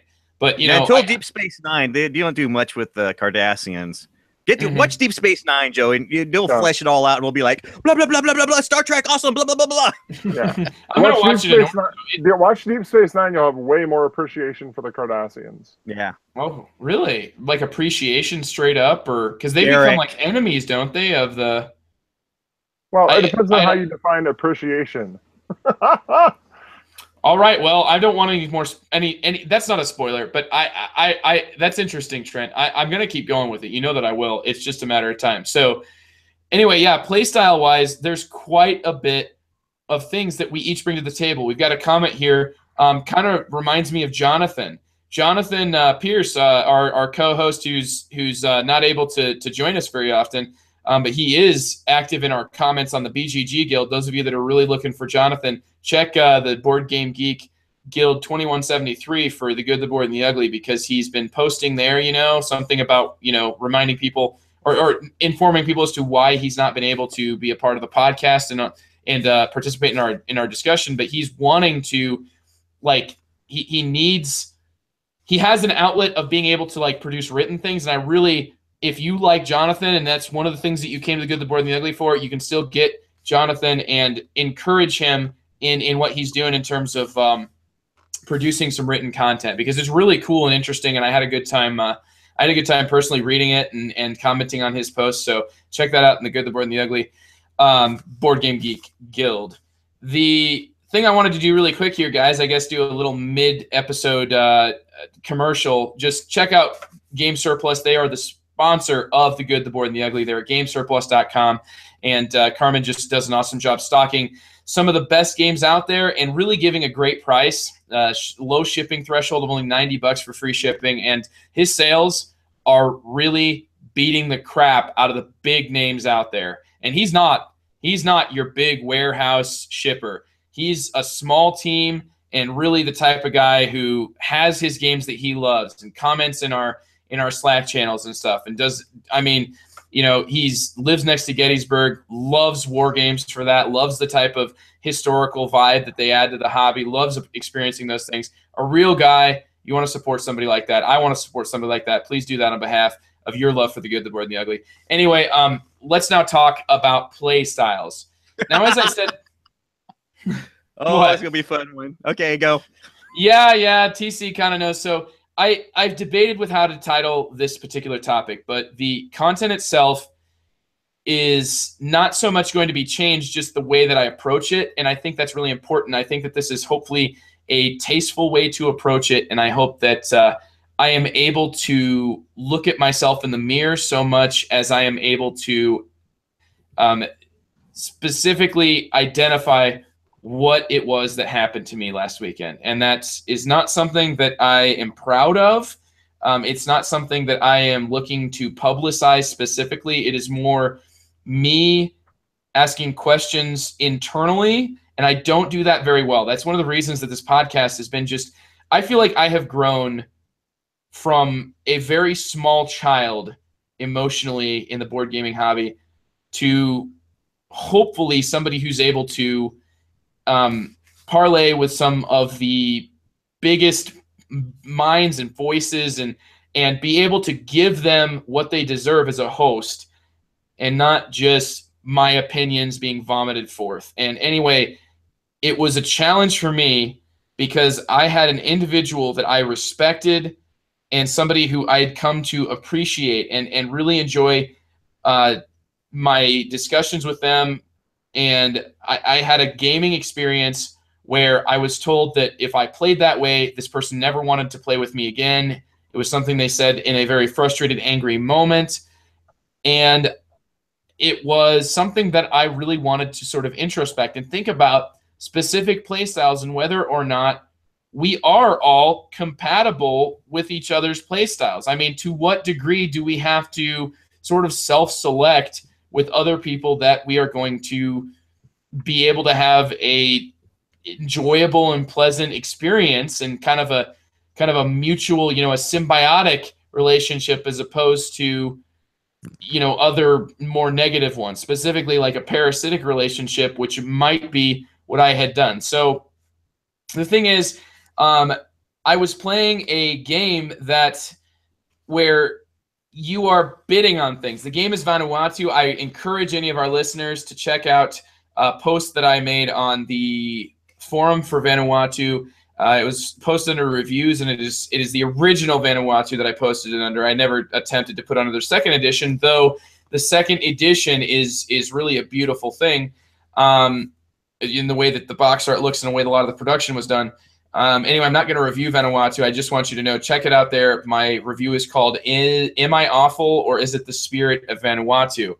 And the thing is, like, I feel that playstyles can very much influence like a group meta. And we don't all come to this hobby looking for the same thing. Now, specifically, guys, what happened was I made an action. I took an action to sort of quote-unquote outbid another player. That other player did not know that I was going to be taking that action, and they probably would have adjusted their turn in light of what I was going to do. However, I probably wouldn't have done what I had done had I not seen a door open as a result of a player sort of leaving what he did open to me being able to go and disrupt it. Now, I didn't intentionally disrupt it. It was my first game. It was his first game. It was all players at the table's first game. And I just felt like, I don't know this game. I want to, leave every door of this game, leave every door opened, essentially, and try to go through and see, like, where does this take me? What can I do? Because I was making up my mind about what the game system was rewarding. And so because I felt like I was justified in exploring these possibilities, I didn't really think at all about his well-being in the game. And that was extremely important to this player. This player, not only is his well-being important, but everybody's well-being at the game is important. And I don't know if you've got people like this in your group, but there are games, many games out there that have interactive potential, and many groups choose to totally ignore this. I think many people think of, like, say, Rahdo from Rahdo Runs Through, who really doesn't like any element of interaction where he can take something from his wife, his main gaming partner, or she can take from him. They really just don't like it. And the thing is, I think that it's important that you attempt what is present in the game. Now, there's some things where you can just kind of obviously see, like, okay, well, I can see this card is going to steal a gold from this person. I know what that would do. In this case, it was quite a bit more complicated than that. So, I mean, like, I've got a few examples here, guys, and You also got another little mini story to tell that I promised you, Trent, at the beginning, and that's I was talking with a Magic player who generally plays Commander format. Trent, are you familiar with Commander? Do you play much yourself of that? That's the only format I still play at all these days. Huh, interesting. And I actually said to this guy, I was like, I'm not sure because I'm not a Magic player and I didn't make specific note of it, but I think Trent sounds like a Commander type of guy. Because if I'm not mistaken, like, your standard format is really where people specifically need X card to build into X deck for X purpose. So that way you can have a 60-card deck that has 4 copies of all your key cards and specific balances of all the other cards, and it's a competitive deck, and usually those are the people who are spending maybe $2,000 a deck. Does that sound accurate? Yeah, kind of, more or less, sure. I mean, your thresholds of how much you spend can depend on, what your level of competition is, or maybe what your level of play is, or what exactly you're playing for. But Commander, to me, sounds like it's more like you have a 100-card deck, and you are only allowed 1 copy of every card in that deck. Is that correct? Big other than basic lands, yes. And that, he said, made it so much more about interplay between cards, combo setups, diplomatic. He prefers playing Commander at 4 players or more. Like, he really doesn't like playing these little player game, like lower player games, because he said, like, that's when people start kind of doing the min-maxing, your tournament play, your aggressive, like, competitive play, and that's not what he's in it for. He loves what the design, and he loves seeing sort of like the, you got your Timmy player, your Johnny player of Magic, the archetypes. Timmy loves the thematic reasoning behind it. He loves how everything red has different interesting explorations of aggro, of aggressive play. He loves that your white play is generally something about, like, withstanding and being defensive. Does that sound accurate? Yeah, I'd say so. White weenie deck is where I'm kind of drawing that from. But he said, like, you know, that in Commander, it's so much more. He said it's much more about the decisions that you make in response to what you draw because of how uneven that can be. And you really end up seeing much more decisions made while playing the game. The game goes on quite a bit longer than other formats. Does that sound accurate? You have more life? You're making some weird generalities, but I can see where you're going. Sure. Trent, I know nothing much about Magic, so I don't know. I'm in the same boat, Trent. You're the one who knows the game, dude. That's why I'm asking. I don't mean to make weird generalities, but these were just what I gleaned. So I don't know much about Magic. But here's the thing though. Like, there are other Magic players, competitive Magic players in this, this is at the game group that I had. This is an adult who came to kind of like attend the game group, and hopefully he's going to become kind of a part of it, work permitted, like helping me out in terms of like, spreading this hobby to the younger kids and stuff, which is, I'm really excited for that. And he wants to get Magic going, but he's very different than I think most Magic players out there. He's not really cracking packs to get he's not building his decks solely based on what he thinks is going to win. He said these games that he plays frequently result in like quite long games. Does that sound accurate for Commander? Like, it can go really long if you play a 4-player game, and maybe like even a player or two will just like be like, all right, I kind of give up or whatever. And he said it's very rare that you even see Commander format being put into competitive play. Yeah, it doesn't. It's not a competitive format. It wouldn't be fun in a tournament environment. He said he played one and it was weird. Casual format. What? Mm-hmm. He said he played one Commander tournament and it was really frustrating. Yeah, it's not a format people play. It's the format for the Timmies, as you described. It's the Timmy format. Mm-hmm.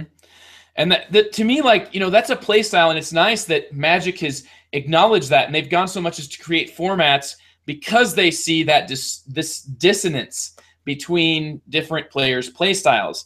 And since board games are so difficult to put your finger on, like just with how, with how social players are, with how interactive players are, with, how competitive players will play, regardless of how much interaction they like, how competitive players will play, with how, all these different factors just contribute to kind of your own specific personal play style. And then when you put yourself together in a group of other individuals, which is what this hobby is so great for, putting you in direct contact with people.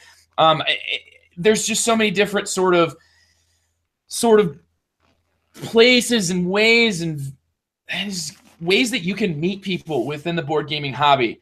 And at this point, it still feels like it's small enough to be able to know the same people that you hear talking.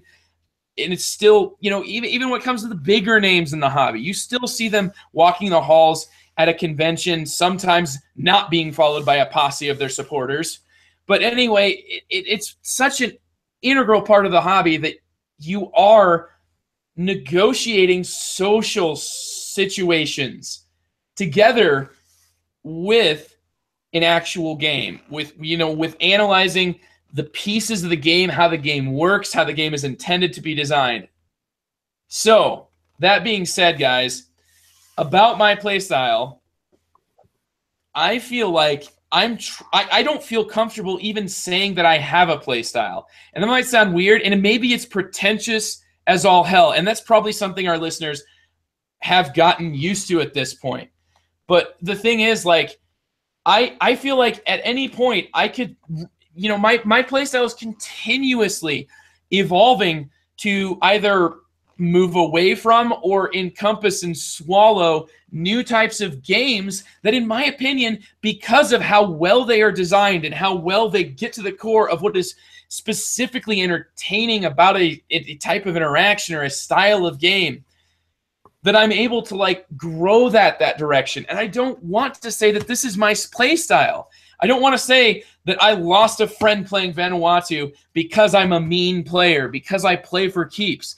It was my first game. I didn't think anything about what I was doing. I was just like pushing buttons and pulling levers, and nothing that he did or nothing that any other player in the game did was taken at all personally to me. You know, and to me it just feels kind of like your play style in many ways is so intrinsically connected to who you are as a person that it's almost like if you tell somebody, I'll never play with you again if you play that way, you're telling them that there's something wrong with you as a person. It's a problem with you. You are the wrong person for the world, and the world doesn't want you. And that's the way that I felt when he said this. Now, it was said in anger, but it really made me immediately I had a lot of reactions, and I tried to suppress those. I tried to just, continue as best I could in this, given the situation, continue with my sarcasm, kind of sarcastic humor that just kind of permeates everything that I do. And it just, my play style ended up becoming, I feel like, almost a dissection. I felt like dissecting my play style in my head. So anyway, guys, I've given a lot to unpack there, and my voice is starting to hurt.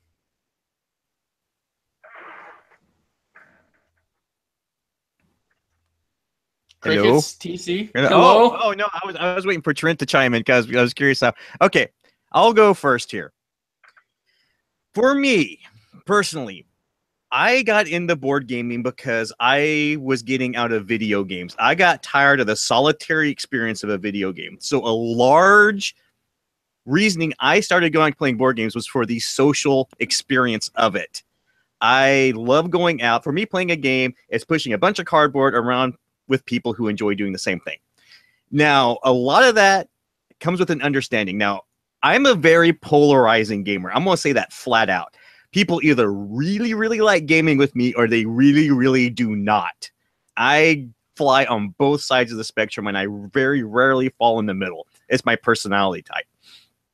And one of the things that I do when I say very specifically that whatever happens at the table stays at the table, aside from completely breaking a rule and doing it out of context that completely breaks the game, anything's fair game. Now, one of my favorite games I enjoy playing is Cosmic Encounter.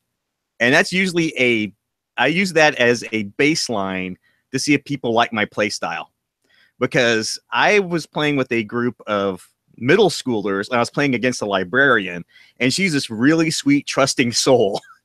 And she says, "Oh, I believe you, TC, when you say we'll negotiate." I said, "Yeah, let's negotiate." And I flat out lied, and I took everything from her. Right? I was like, "Well, that's how you play the game." And she got fairly upset to the point it's like, I'm never going to trust you again and all this stuff. I'm like, look, it's the mechanic of the game.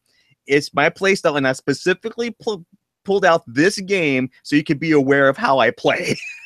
It was like you wanted to forego any enjoyment you might have with her because you knew it would end up in this situation where it's like, this is who I am. That's my play style. That's what I like doing. I play the game, and it's always, like I say, it's always a good barometer for if people enjoy playing with me. Now, after that game, she took it, and then we played more. And boy, I tell you what, she got a lot more focused on the games we play. She got a lot more into how a strategy works and how to execute it and how to play effectively, right?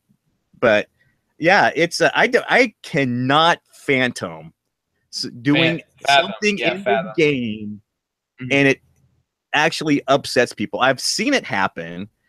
I've been witness to it have actually happened against me, and I still to this day do not understand. And because of that, like for example, when I play an 18xx game, I'm very specific on who I play it with because I know there's a lot of people out there who would not like the way I would play those games. Well, didn't you say, Trent, that 1870 has this end that basically forces a player to king make? I don't specifically remember that about that, but there are definitely some 18xx's that do that. There's some that definitely kingmake at the end. 1870 may be one. I don't remember specifically for sure. I don't remember either exactly, but I'm pretty sure that was one that you'd said. And I think TC almost wants that to be like, because he knows he's going to lose. He at least wants to affect the winner. And that's a playstyle a lot of people don't like. I mean, I've done that, and I've said people see I kingmake. I've had people say that I'm not playing in the spirit of the game, and I just say, where in the rules does it say I cannot do this? If they get all on my face about it, I'm like, well, it doesn't. And if all you can say is not playing in the spirit of the game, then that is your interpretation of how to play the game. This is my interpretation of how to play. And if you don't like the way I play this game, then maybe we shouldn't play games. Because if I'm not enjoying the social experience, it completely defeats the purpose of playing a board game for me. No, I totally appreciate that. I do. I think, though, that if you were to say that, though, that would be fairly similar.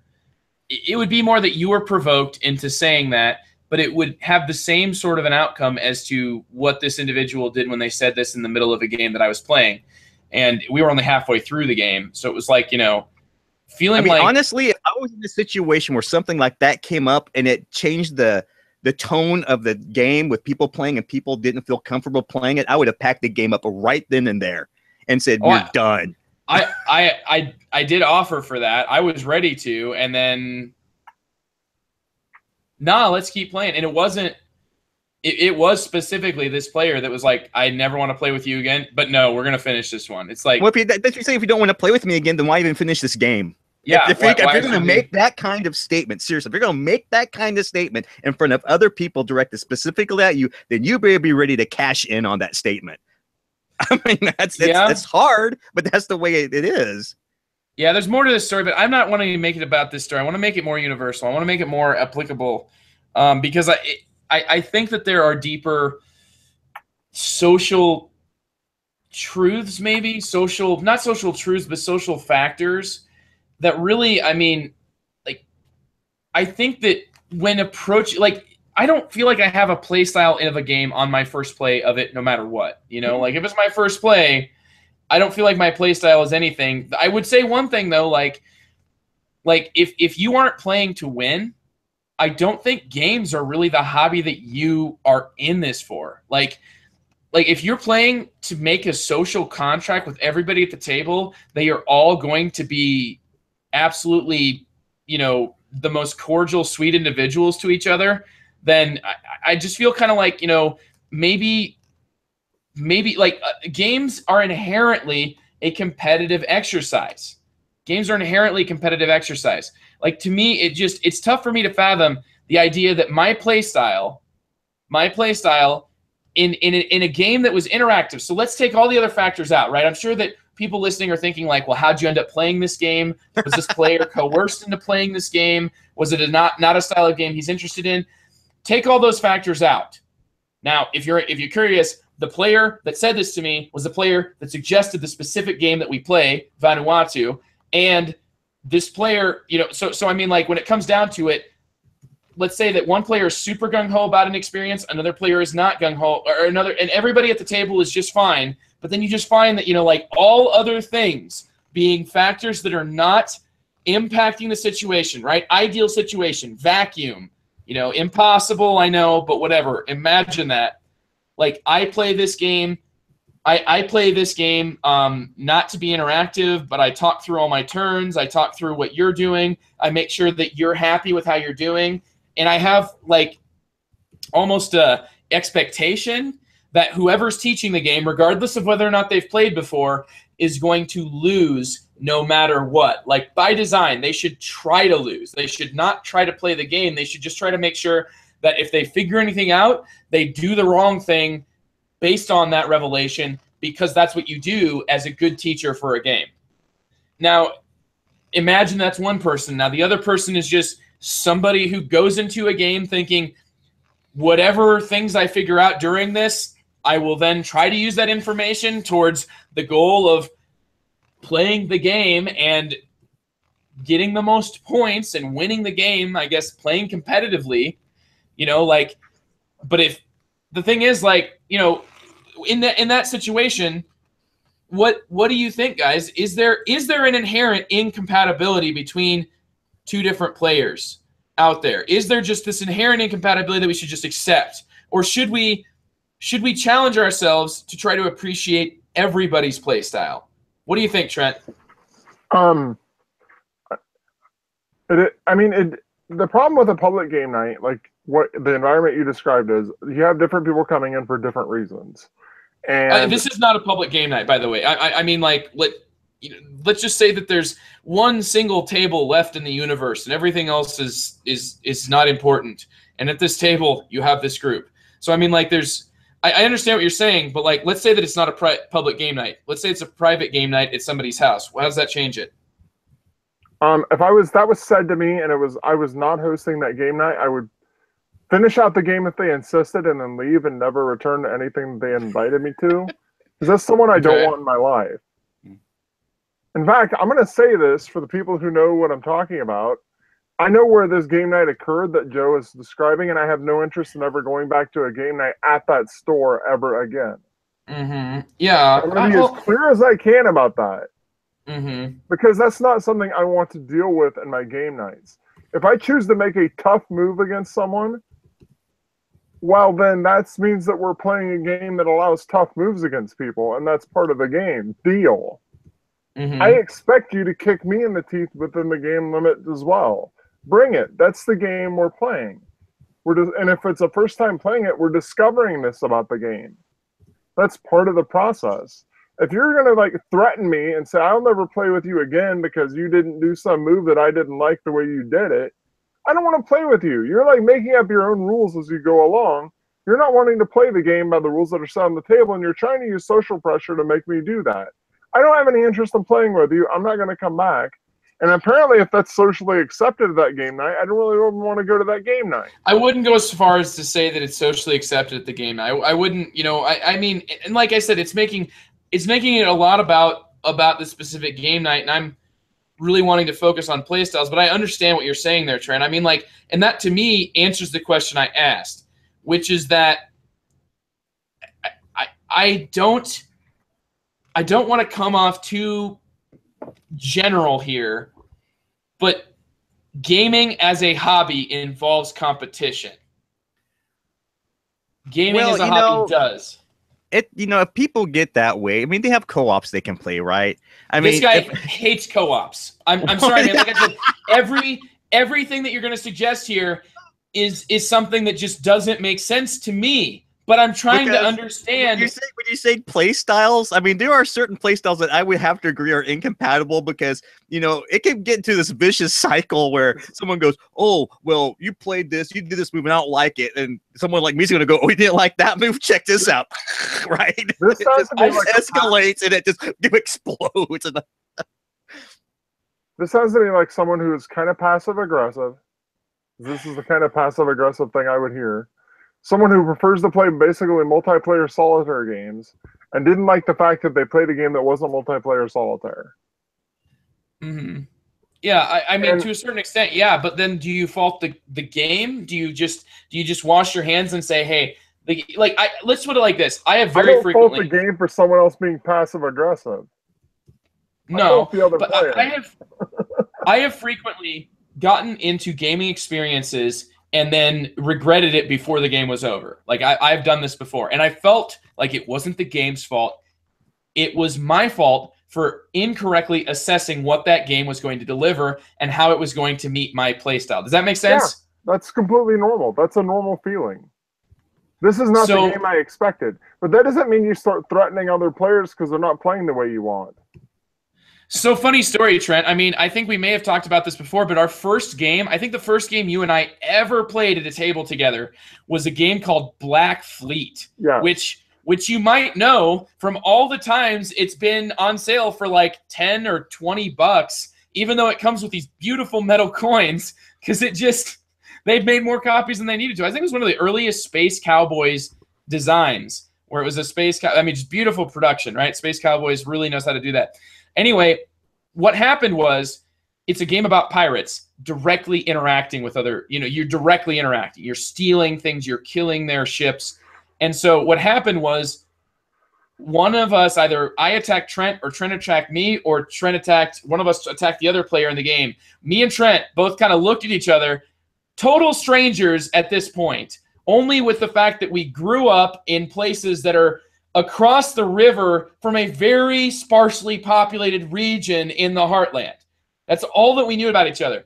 We look at each other, and I don't even remember if it was you or if it was me, Trent, but one of us said, so this is one of those types of games.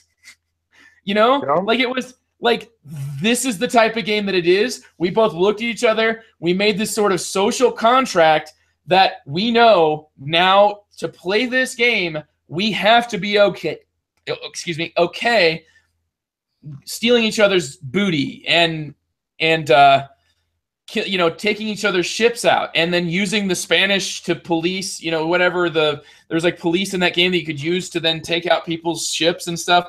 But I mean, it was like something where we both looked at each other and like, well, we both know that there are lots of different types of games in the world. This is the type of game where we stabby each other. And that's what we're going to do. Does that make sense? Yes. It was like, go ahead. Let me give you a good example. Have any of you played Thunder Alley? I've not, but I'm familiar with it. Trent? Same thing. Okay. You know it's a NASCAR game from GMT, correct? Yeah. Okay. I got this game when I played it, and I had played it with a gentleman who I will not name, and he went on Board Game Geek and rated it, right? And he reviewed this game and all this while he was playing it. He rated it a 1. And this is some highlights of his comments. Conveys zero feel of stock racing except for some idiot inevitably yelling vroom after a few seconds. Guess who that was? Oh, idiot. Hey, TC, I just wanted to say you're my favorite idiot. Yeah. Drag Factor, a game that can easily, through no fault of his or own, be out of contention within 15 minutes. Let's see here. Depth. Shoots and Ladders has more depth. This game is for 6-year-olds. Codependency. Game is full of mindless screwage that can eliminate a player from contention in the first 15 minutes. And this was a summary. Game is remarkable in that it combines the worst traits of Euros, i.e. random and meaningless, with the worst traits of Ameritrash, metagaming, and player elimination. Not even close to worthy of GMT. Of the 200 plus titles I have played, this is one of only 2 that I cannot foresee myself replaying under any circumstance. That was awesome. Yeah. So, Joe, I can share your pain. I'm there with you, man. But what was the environment at the table? Like, was the game finished? Was the game like, because to me, like, I don't know, like that seems really passive aggressive as well, TC. I mean, what do you think, Trent? What do you think about somebody who, like, you know, kind of indirectly I mean, the idiot yelling vroom. That's me. Like, that's me, baby. I don't even know.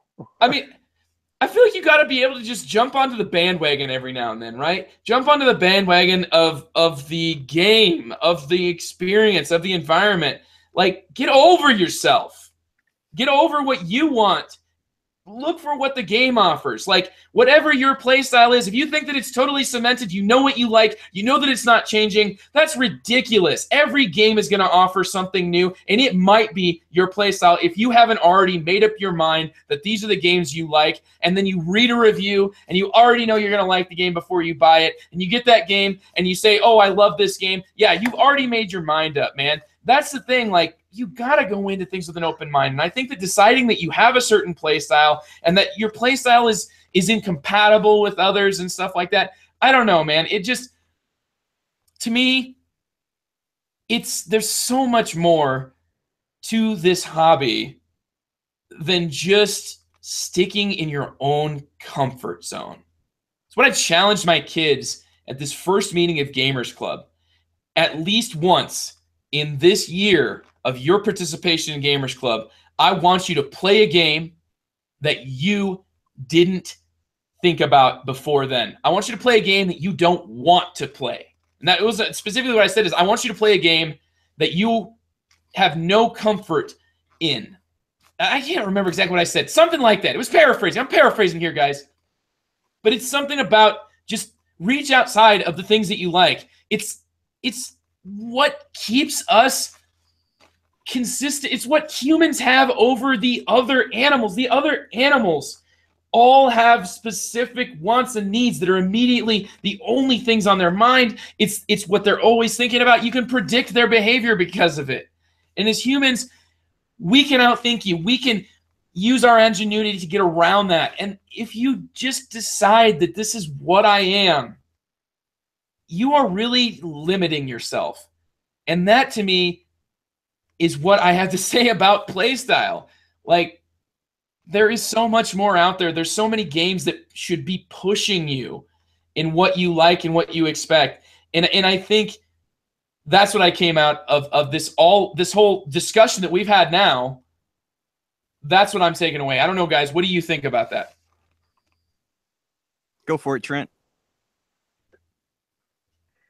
Here's my whole take on it. I feel like when you're sitting down with a group of players to play a game together, and you're playing as a group, the intent is to discover what the game has to offer if you don't know what it involves. So if it's like it's a first play for everybody, or if it's a second play for everybody, you already all know what it is involved, and you're trying to play the game as it is intended to be played in the rule book. So when I sit down with a group of people, I mean, to me, this is a discovery process, something we're doing together. We're here under a mutual agreement to try to enjoy the experience, discover what the game is, whatever. Maybe you'll discover during that this game isn't right for you, and that's okay. But that doesn't give you the right to ruin the experience for others, ever. It does not. And when you start to do that, I mean, it's okay to criticize the game after the game or whatever. When you're in there and like saying, I will never play with you again because you're doing something within the rules, that's just unacceptable behavior at a gaming table, in my opinion. I don't think that there's no call for that or reason for that. You're in a shared experience that you're supposed to be enjoying with other people. Maybe you find that you don't enjoy the game. That's okay. Maybe it just means this isn't the game for you. But that doesn't mean that that's the other players at fault. That means it's the game at fault, or possibly you at fault. To twist that around and throw that out to the other gamers is the problem. You can't do that to other people. That's not how you interact with other humans in a normal, healthy way. That's all I'm going to say about it. I think, Trent, that you've really touched on the core of what was disturbing to me. And I was trying to, like, there's so many things that you said that I don't think I really could because of how close I am to this specific situation. And I think that there is a certain amount of you're putting on a hat for this specific game every time you sit down. If you're going to go and sit down and play a game of 18 Ireland with Kyle here in our chat from Dual Gauge Podcast, with Tony, if you're going to do that, then you need to know the most money wins this game. I don't sit down at a game of Monopoly. Well, I don't sit down at a game of Monopoly, period. But if I sat down at a game of Monopoly, even as an 11-year-old kid, I understood that when I went bankrupt, that was the end goal for every other player at that table, and it wasn't personal. And if you want to conserve your identity in every single gaming situation, gaming is probably not the right context for that. That's kind of what you were saying, right, Trent? Yeah. Yep. I mean, paraphrase, obviously different angle, but like, I mean, you know, you're coming into a competitive hobby, and there has to be a certain amount of understanding and respecting that what people do in the game is their own choice and their own source of self-expression within the game system. And just like with you, TC, when you play, like, you are kind of like that guy. And I feel like in our group, TC, you would fulfill an incredibly interesting role. I usually do, Joe. I feel like most people that admit to the type of behavior that you are admitting to are people that show up very sporadically and don't know their head from their ass in games. And I feel like you are so specifically interesting that if I were to sit down at a table with you, it's probably helped that we've met each other in podcasts, and it's probably helped that we've really bonded throughout this time. But I feel like I would just be like, I'm playing a game with TC. This is going to be fun to watch. Yeah. Well, like I said, I'm very polarized. Again, to keep on this track here, to me, you have to know, I mean, you have to know what games you like, what games you want to do, and what the game's going to do. For example, I can't buy a starter set of Magic the Gathering and go into a Magic tournament and expect to be competitive on any level whatsoever. If I go into that thing thinking I'm going to be able to compete with the starter deck and thinking everyone else is going to let me and I get slaughtered and I get pissed about it, then the fault's on me for not understanding what I got into, right? So you've got to, if you're playing a game, with a certain people, it's going to be, you're going to play to win. You expect that. And you don't if you're getting heightened emotions, walk away from the table, talk to the person, just don't explode, because that's going to ruin it for everyone. And, like I said, Joe, I've seen these situations come up. I've been involved with them. But there's so much more. To me, there's so much more to playing than winning. For me, I enjoy playing with the people. I enjoy playing with new people. I love going to a game night and inviting new people to play a game. I really do. See that, yeah. I feel really like, do. TC, you almost want to prey on these unsuspecting. You see what I'm saying, Trent? Yes, and I've got. They don't know that I lie all the time. They're going to find out.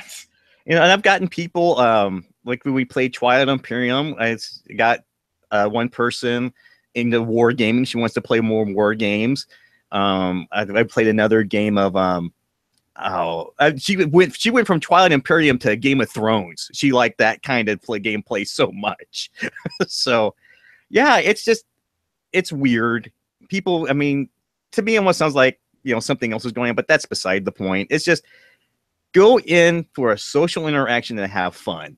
And if someone's upsetting you, tell them about it. Half the time, maybe it's just a misunderstanding. Like the one guy who gave that crap review to Thunder Alley, I always invite to game with us because he is such a character. He is so much fun to play with. It's like, oh, wow. What? Okay. He didn't like that. He gave Tramways a 2. Okay. He gave Tramways a 2. What? Yeah. No. Yeah, No. I kid you not. But No. this guy's very opinionated, and he's a very unique individual, and I love him to death. So, yeah, I don't know. It's just if that kind of stuff upsets you, then maybe you shouldn't be in this thing. But I tend to weed those people out anyway. So I guess that's. Here's the thing, like if you're able to group with your own insular community of individuals that all appreciate and accept that's like, who am I to judge, right? Who am I to judge? It's just like, I don't think, you can go ahead and enjoy the hobby as much as you want, but you very much are sailing off to a desert island there. Bye bye. Yeah, and I just think that's something that hurts me specifically, because I feel the same way about this individual that you had mentioned. Like, the perspectives are something I'm going to miss. Just the amount of passion that came to the defenses. I feel like maybe he's one of the few people in the world who could actually match my enthusiasm every now and then. Like, Trent, if I played a game with you and you weren't actively trying to kick my teeth in, I think there's something wrong with you. I would pull you aside and say, "Don't hold back, man. No, just put your whole foot in my mouth, knock all my teeth out. I want to see how this thing goes." Trent turns every game into diplomacy, TC. Believe me, it's not just going to be kicking your teeth in. Trent's going to make the guy sitting next to him stab you in the back, while the guy sitting on your other side kicks you in the teeth, and then Trent will just be sitting there under the table stealing all the money from your coffers. So that's Trent style, right, Trent? I like to convince other people to fight each other while I win. Oh, man. It's really interesting, and I think that if you can just accept the fact that, if you do have a bad experience, like, for example, if this individual was having a bad experience with me, that is absolutely, in their own right. And I would hope that it would be something that I could figure out about in such a way that it's going to conserve in some way the experience for everybody at the table. I'm including myself in that. And at that point, obviously what I had done was really upset this other player's enjoyment of the game. And that's something that I was unaware of, how that had upset this player. I was really unaware of that. And maybe that's me being just socially unaware. But I just think that if you have a dispute with somebody and you feel like it is something to do with the play style, you could try to talk it out if you feel that it's worth it. If you feel like it's fertile ground, if it's something like you said, TC, somebody who appreciates, you appreciate their perspective, you appreciate what they bring. I think that there's really a lot of negotiation that you owe to yourself if you feel like that person is an asset to you. But at the same time, you know, like, even if that's not the case, ruining and slamming a door and making sure that there is a divide between you as human beings, totally outside of whatever hobby activity you engage in, that's on him. I understand that, TC, and I really agree with that. But I feel like there's just something to be said, you know, like, in terms of, that's something that we can all fall into. We can all get really emotional. We can all get very much attached to our standing in a game, and we can really start taking things personally. You know, we can start feeling like I'm unhappy with the role that I fill right now. Like, I feel like I'm everybody's punching bag or something like that. And what you do, TC, it sounds like, is when you turn into the punching bag, you're like, oh no, this punching bag is going to make sure that this guy wins and not this guy. It's like, you're punching on me, I'm punching back, and this guy's going to win. But that's not going to make you win. I don't care. You're punching me, I'm punching you back. I mean, I played a game of the networks, and I crapped all over this game. I just had a bad night. I was just like, it wasn't the game, it was me. And later, I actually went back to the person who was teaching and said, look, I just had a bad day, and I'm sorry if I just crapped all over your game. It wasn't you. It wasn't the game. It was completely me, and I'm sorry if I ruined it. And he really appreciated that. And we play a lot now. So, yeah, you know, sometimes these things can turn around. Go, dude, go. I say sometimes these things can turn around, and you can actually get a guy who's initially like really upset with you become like a guy who's going to be your best gaming buddy for months. That's so true, man. I'm so glad that's such a great way, I think, to transition here out of this topic, because that, to me, it's never beyond repair with dealing with human beings like this. You know, I really don't think so. Not with how social we choose to be as a part of board games, as opposed to other hobbies. You know, like, I mean, think about it, man. So many hobbies are so competitive, and in board games, there's such a social aspect to them.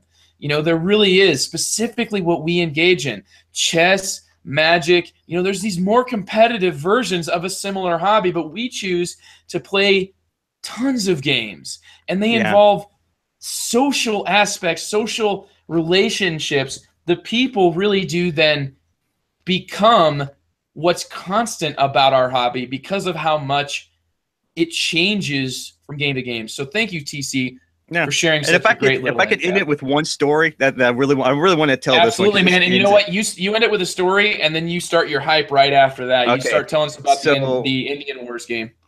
And I'm going to use this to promote a game, because there's a game called Horizons by Daily Magic, and the guy who designed it's Levi Moat, and it's up on Kickstarter now. It's funded.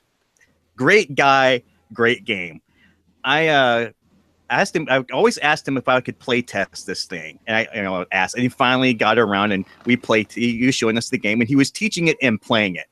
Now he designed the game, and he's playing it. And he is crushing all of us at the table. I mean, it wasn't even funny. It was just a stomp down. And of course, if I'm getting destroyed that hard, I'm just going to fly back however I can. And I just started trash talking this game, right? I'm like, yeah, well, this is a broken mess. This is unbalanced. This is stupid. This is random. This is retarded. And he was taking all this seriously, right? And so I'm just trashing this game really hard as I'm losing it, right? Because it's like this inverse ratio, right?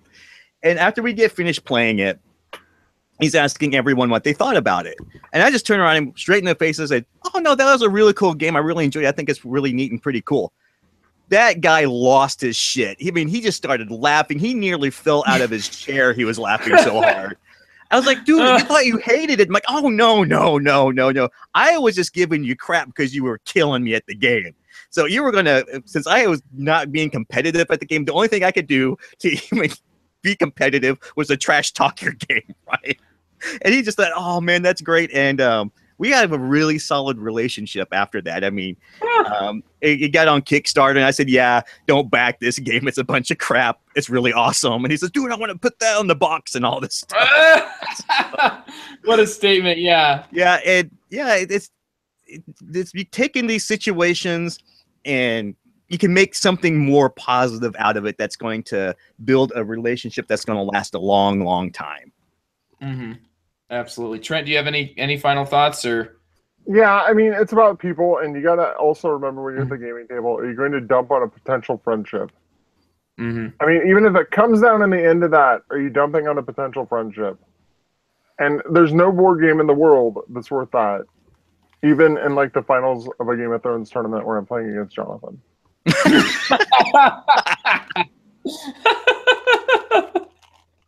Wait a minute, though. Can he take that move back? Let's not go there. Oh, man. Yeah. No, you can't. All right, TC, tell us about that hype. Okay, so hype. So my hype game. The P500 newsletter just came out from GMT. They just announced a new game called Plains Indian Wars. I have no idea what it's about other than it's a war game. Says it's supposed to be best with 2, but it plays 1 to 4, so there's supposedly a solitaire variant. It's supposed to play in less than 2 hours. It's from a new designer. It's supposed to encompass the Plains Indians with like the settlers coming in and all this stuff. It sounds like a really cool theme, really unique. Really excited to see this one. Go support it. Looks awesome. That's Plains Indian Wars from GMT Games. Bam. Hype. Bam. Trent, anything to say about that? I know you, sir, follow quite a bit of P500. Yeah, I looked at that. It's one of those that's kind of on my P500 watch list. I'm kind of a GMT addict at this point. It's not good. Yay! That's why I asked you. You're my friend, Trent. Hello. Well, yeah, thanks for letting me know about that one there, TC. Trent, would you please tell me... Now, me and Trent kind of have dueling hypes here, but I'm going to have Trent go first. Well, if you hear mine, you might know what Joe's is going to be. I'm going to hype the expansion for Lorenzo de Magnifico, or Il Magnifico. It's called Houses of Renaissance. Mm-hmm. So basically, it takes the game from 4 to 5 players, adds a 5th power to it. It adds a whole bunch of new leader cards with apparently some sort of new way to deal with the leader cards. Mm-hmm. Basically, it adds more to the game is what it does. It's not one of those that I think really radically changes the game, but I think it just adds more to the game. Lorenzo is one of those games where sometimes I played it and I really liked it, and sometimes I played it and I really haven't.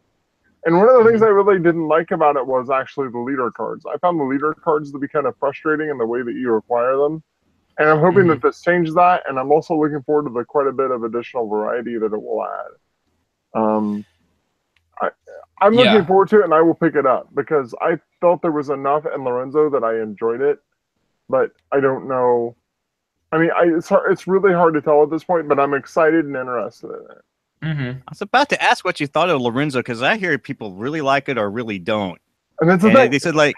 I have played it sometimes and see this is why people really like this. I really enjoyed this. And then I played it another time. I was like, I can understand why people didn't like it. This was a frustrating experience.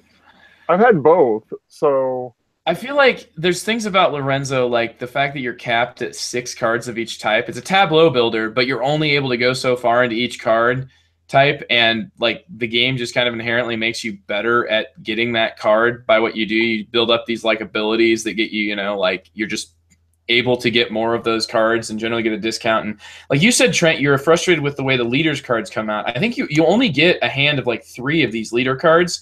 And as I recall, they're like drafted at the beginning, but you just kind of draw 4, pick 1, and then you just keep drafting around until you have 3 of them, right? Yeah.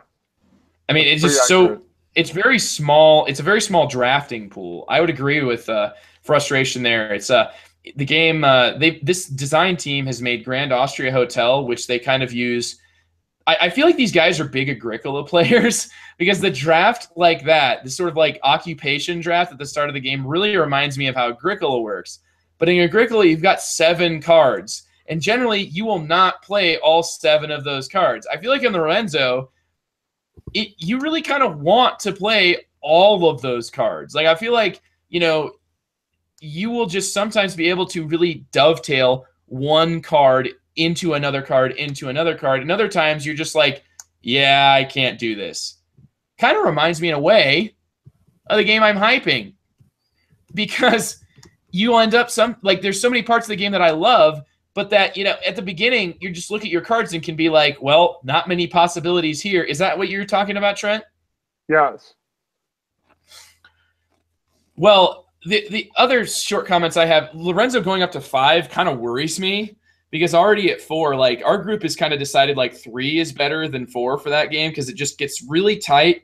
And then the tightness kind of does the Le Havre thing, where once you get up to 4 and 5 players, the Le Havre game takes longer, not because there's more actions, but because people are poor and they don't have any actions and they have to continue to like be able to pay things. And so in Lorenzo with 4, it's like the towers just really clog up fast. You end up having to pay that extra $3 to go there. Even with a few extra spots opening up, it just doesn't seem like that much. I wonder if there's a way that you can play with, like you said, the 5th tower, the 5th type of card, Trent, without necessarily adding 5 players. Maybe they'll kind of listen to at least I don't know if the entire community is saying this, but at least I've, people in our group that have been, our meta has been saying like it's a little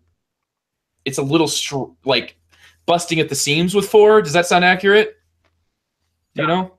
I know what you mean. That I'm more interested in that adds a 5th tower. I understand that is probably going to be necessary if you have a 5th player. Like, otherwise, the towers would run out of cards, and this game would get insanely mean. But anyway, I just want to see how it works. I'm looking forward to it. But I agree. Yeah. You should go on with yours. I think yours is a good counterpoint here. Yeah, because I've got the same issue with my game. The beginning of the game of Marco Polo, Voyages of Marco Polo, one of my all-time favorite games. I was on the Longview to talk about it, TC, and I think that was even prior to you. That was pre-me. Pre-TC Longview, because TC joined the Longview before I did. And the thing is, Voyages of Marco Polo is this really awesome game about kind of like in the vein of Kingsburg, where you're drafting dice. Or not drafting dice, I'm sorry. You're placing dice in groups. So you have 5 dice, you roll them, you place them in groups. But it also adds like a sort of ticket to ride aspect in. You've got these destination tickets. But the way that you get them at the start of the game is you draw 4 of them and have to be kept with, you have 2 of them. And you can just end up with like 4 destination tickets that do not sync up, or you can end up drawing multiple destination tickets where the only ones that sync up have the same location, which nets you less points. And sometimes it's just like, well, this is the ideal. Like, this is, if I get these 2 destination cards, I can look at the map and easily say I can accomplish this easy. And since you end up getting like a good 1/5 of your points or more from all those completed destinations, which is just kind of like a secondary auxiliary action, it's huge. Anyway, I'm hoping that the expansion that's been recently released and currently has a German name, so it'll be maybe a little while before it becomes available. If it does become available, first of all, I have the German version of Voyages of Marco Polo, so hey, maybe the German version of the expansion will be fine and look just fine on my shelf next to Auf den Spuren von Marco Polo. And secondly, I just am really pumped because it's supposed to have new special powers that you can have, new cards to add, and a few other things that I am questioning whether or not they're going to depart from the base game formula too much, but I'm excited for it. Trent, what do you think about Marco Polo, and is the expansion exciting you? Because it actually was you who I figured out about the expansion through. Yeah, originally what I heard about this expansion when I was first hearing whispers about it is literally it was going to be a standalone game with a different map and different everything, but all the pieces would be intercompatible with Marco Polo. Sounds like they toned that down a bit, and you can't quite play the full game out of the expansion box. But from all the stuff that's in it, I'm not really sure what's keeping them from doing that. So it just sounds like a lot of more stuff for Marco Polo, a new board, new everything. I just saw a reprint of Marco Polo at a game store, so maybe that's why. I kind of want to replace my German copy, but it's got hieroglyphics everywhere. The only things that are in German are the actual locations are like in like Latin, I think, or something like that. But the actual rules and player aids are in German, so that's the only thing that I would want to replace. which I know the game like the back of my hand. I play it all the time online. So anyway, that's my hype of Voyages of Marco Polo's expansion. I'm quite excited for it. And that's this episode of The Good, the Bored, and the Ugly. Hope you've enjoyed listening. If you have, then make sure to keep up with us on the Board Game Geek Guild, The Good, the Bored, and the Ugly. Also, we got a Facebook page that needs some likes. It's definitely, I'm looking to post whenever we're doing these live recordings on YouTube. You can subscribe to the Good, Bored, Ugly YouTube channel. And follow us all on Twitter, which we mentioned before. We got @TatteredBoard for TC, @Gaming Trent for Trent, and I use the @GoodBoardUgly handle. So anyway, please check us out and participate in our contests, and we'll hear more from you guys in the future. I'm Joe Sallin. This has been an episode of The Good, the Bored, and the Ugly. I've been joined by TC. Oh no, I messed it up. All right, we'll do. It's first of all, I've been joined by Trent Ham. Trent, thanks for joining me. Hi. And also TC Reid jumping in to save the day here as our special savior guest host. Thank you very much, sir. You're welcome. Anytime. Everybody out there listening, have a great week of gaming, and we will look forward to the next episode of The Good, the Bored, and the Ugly.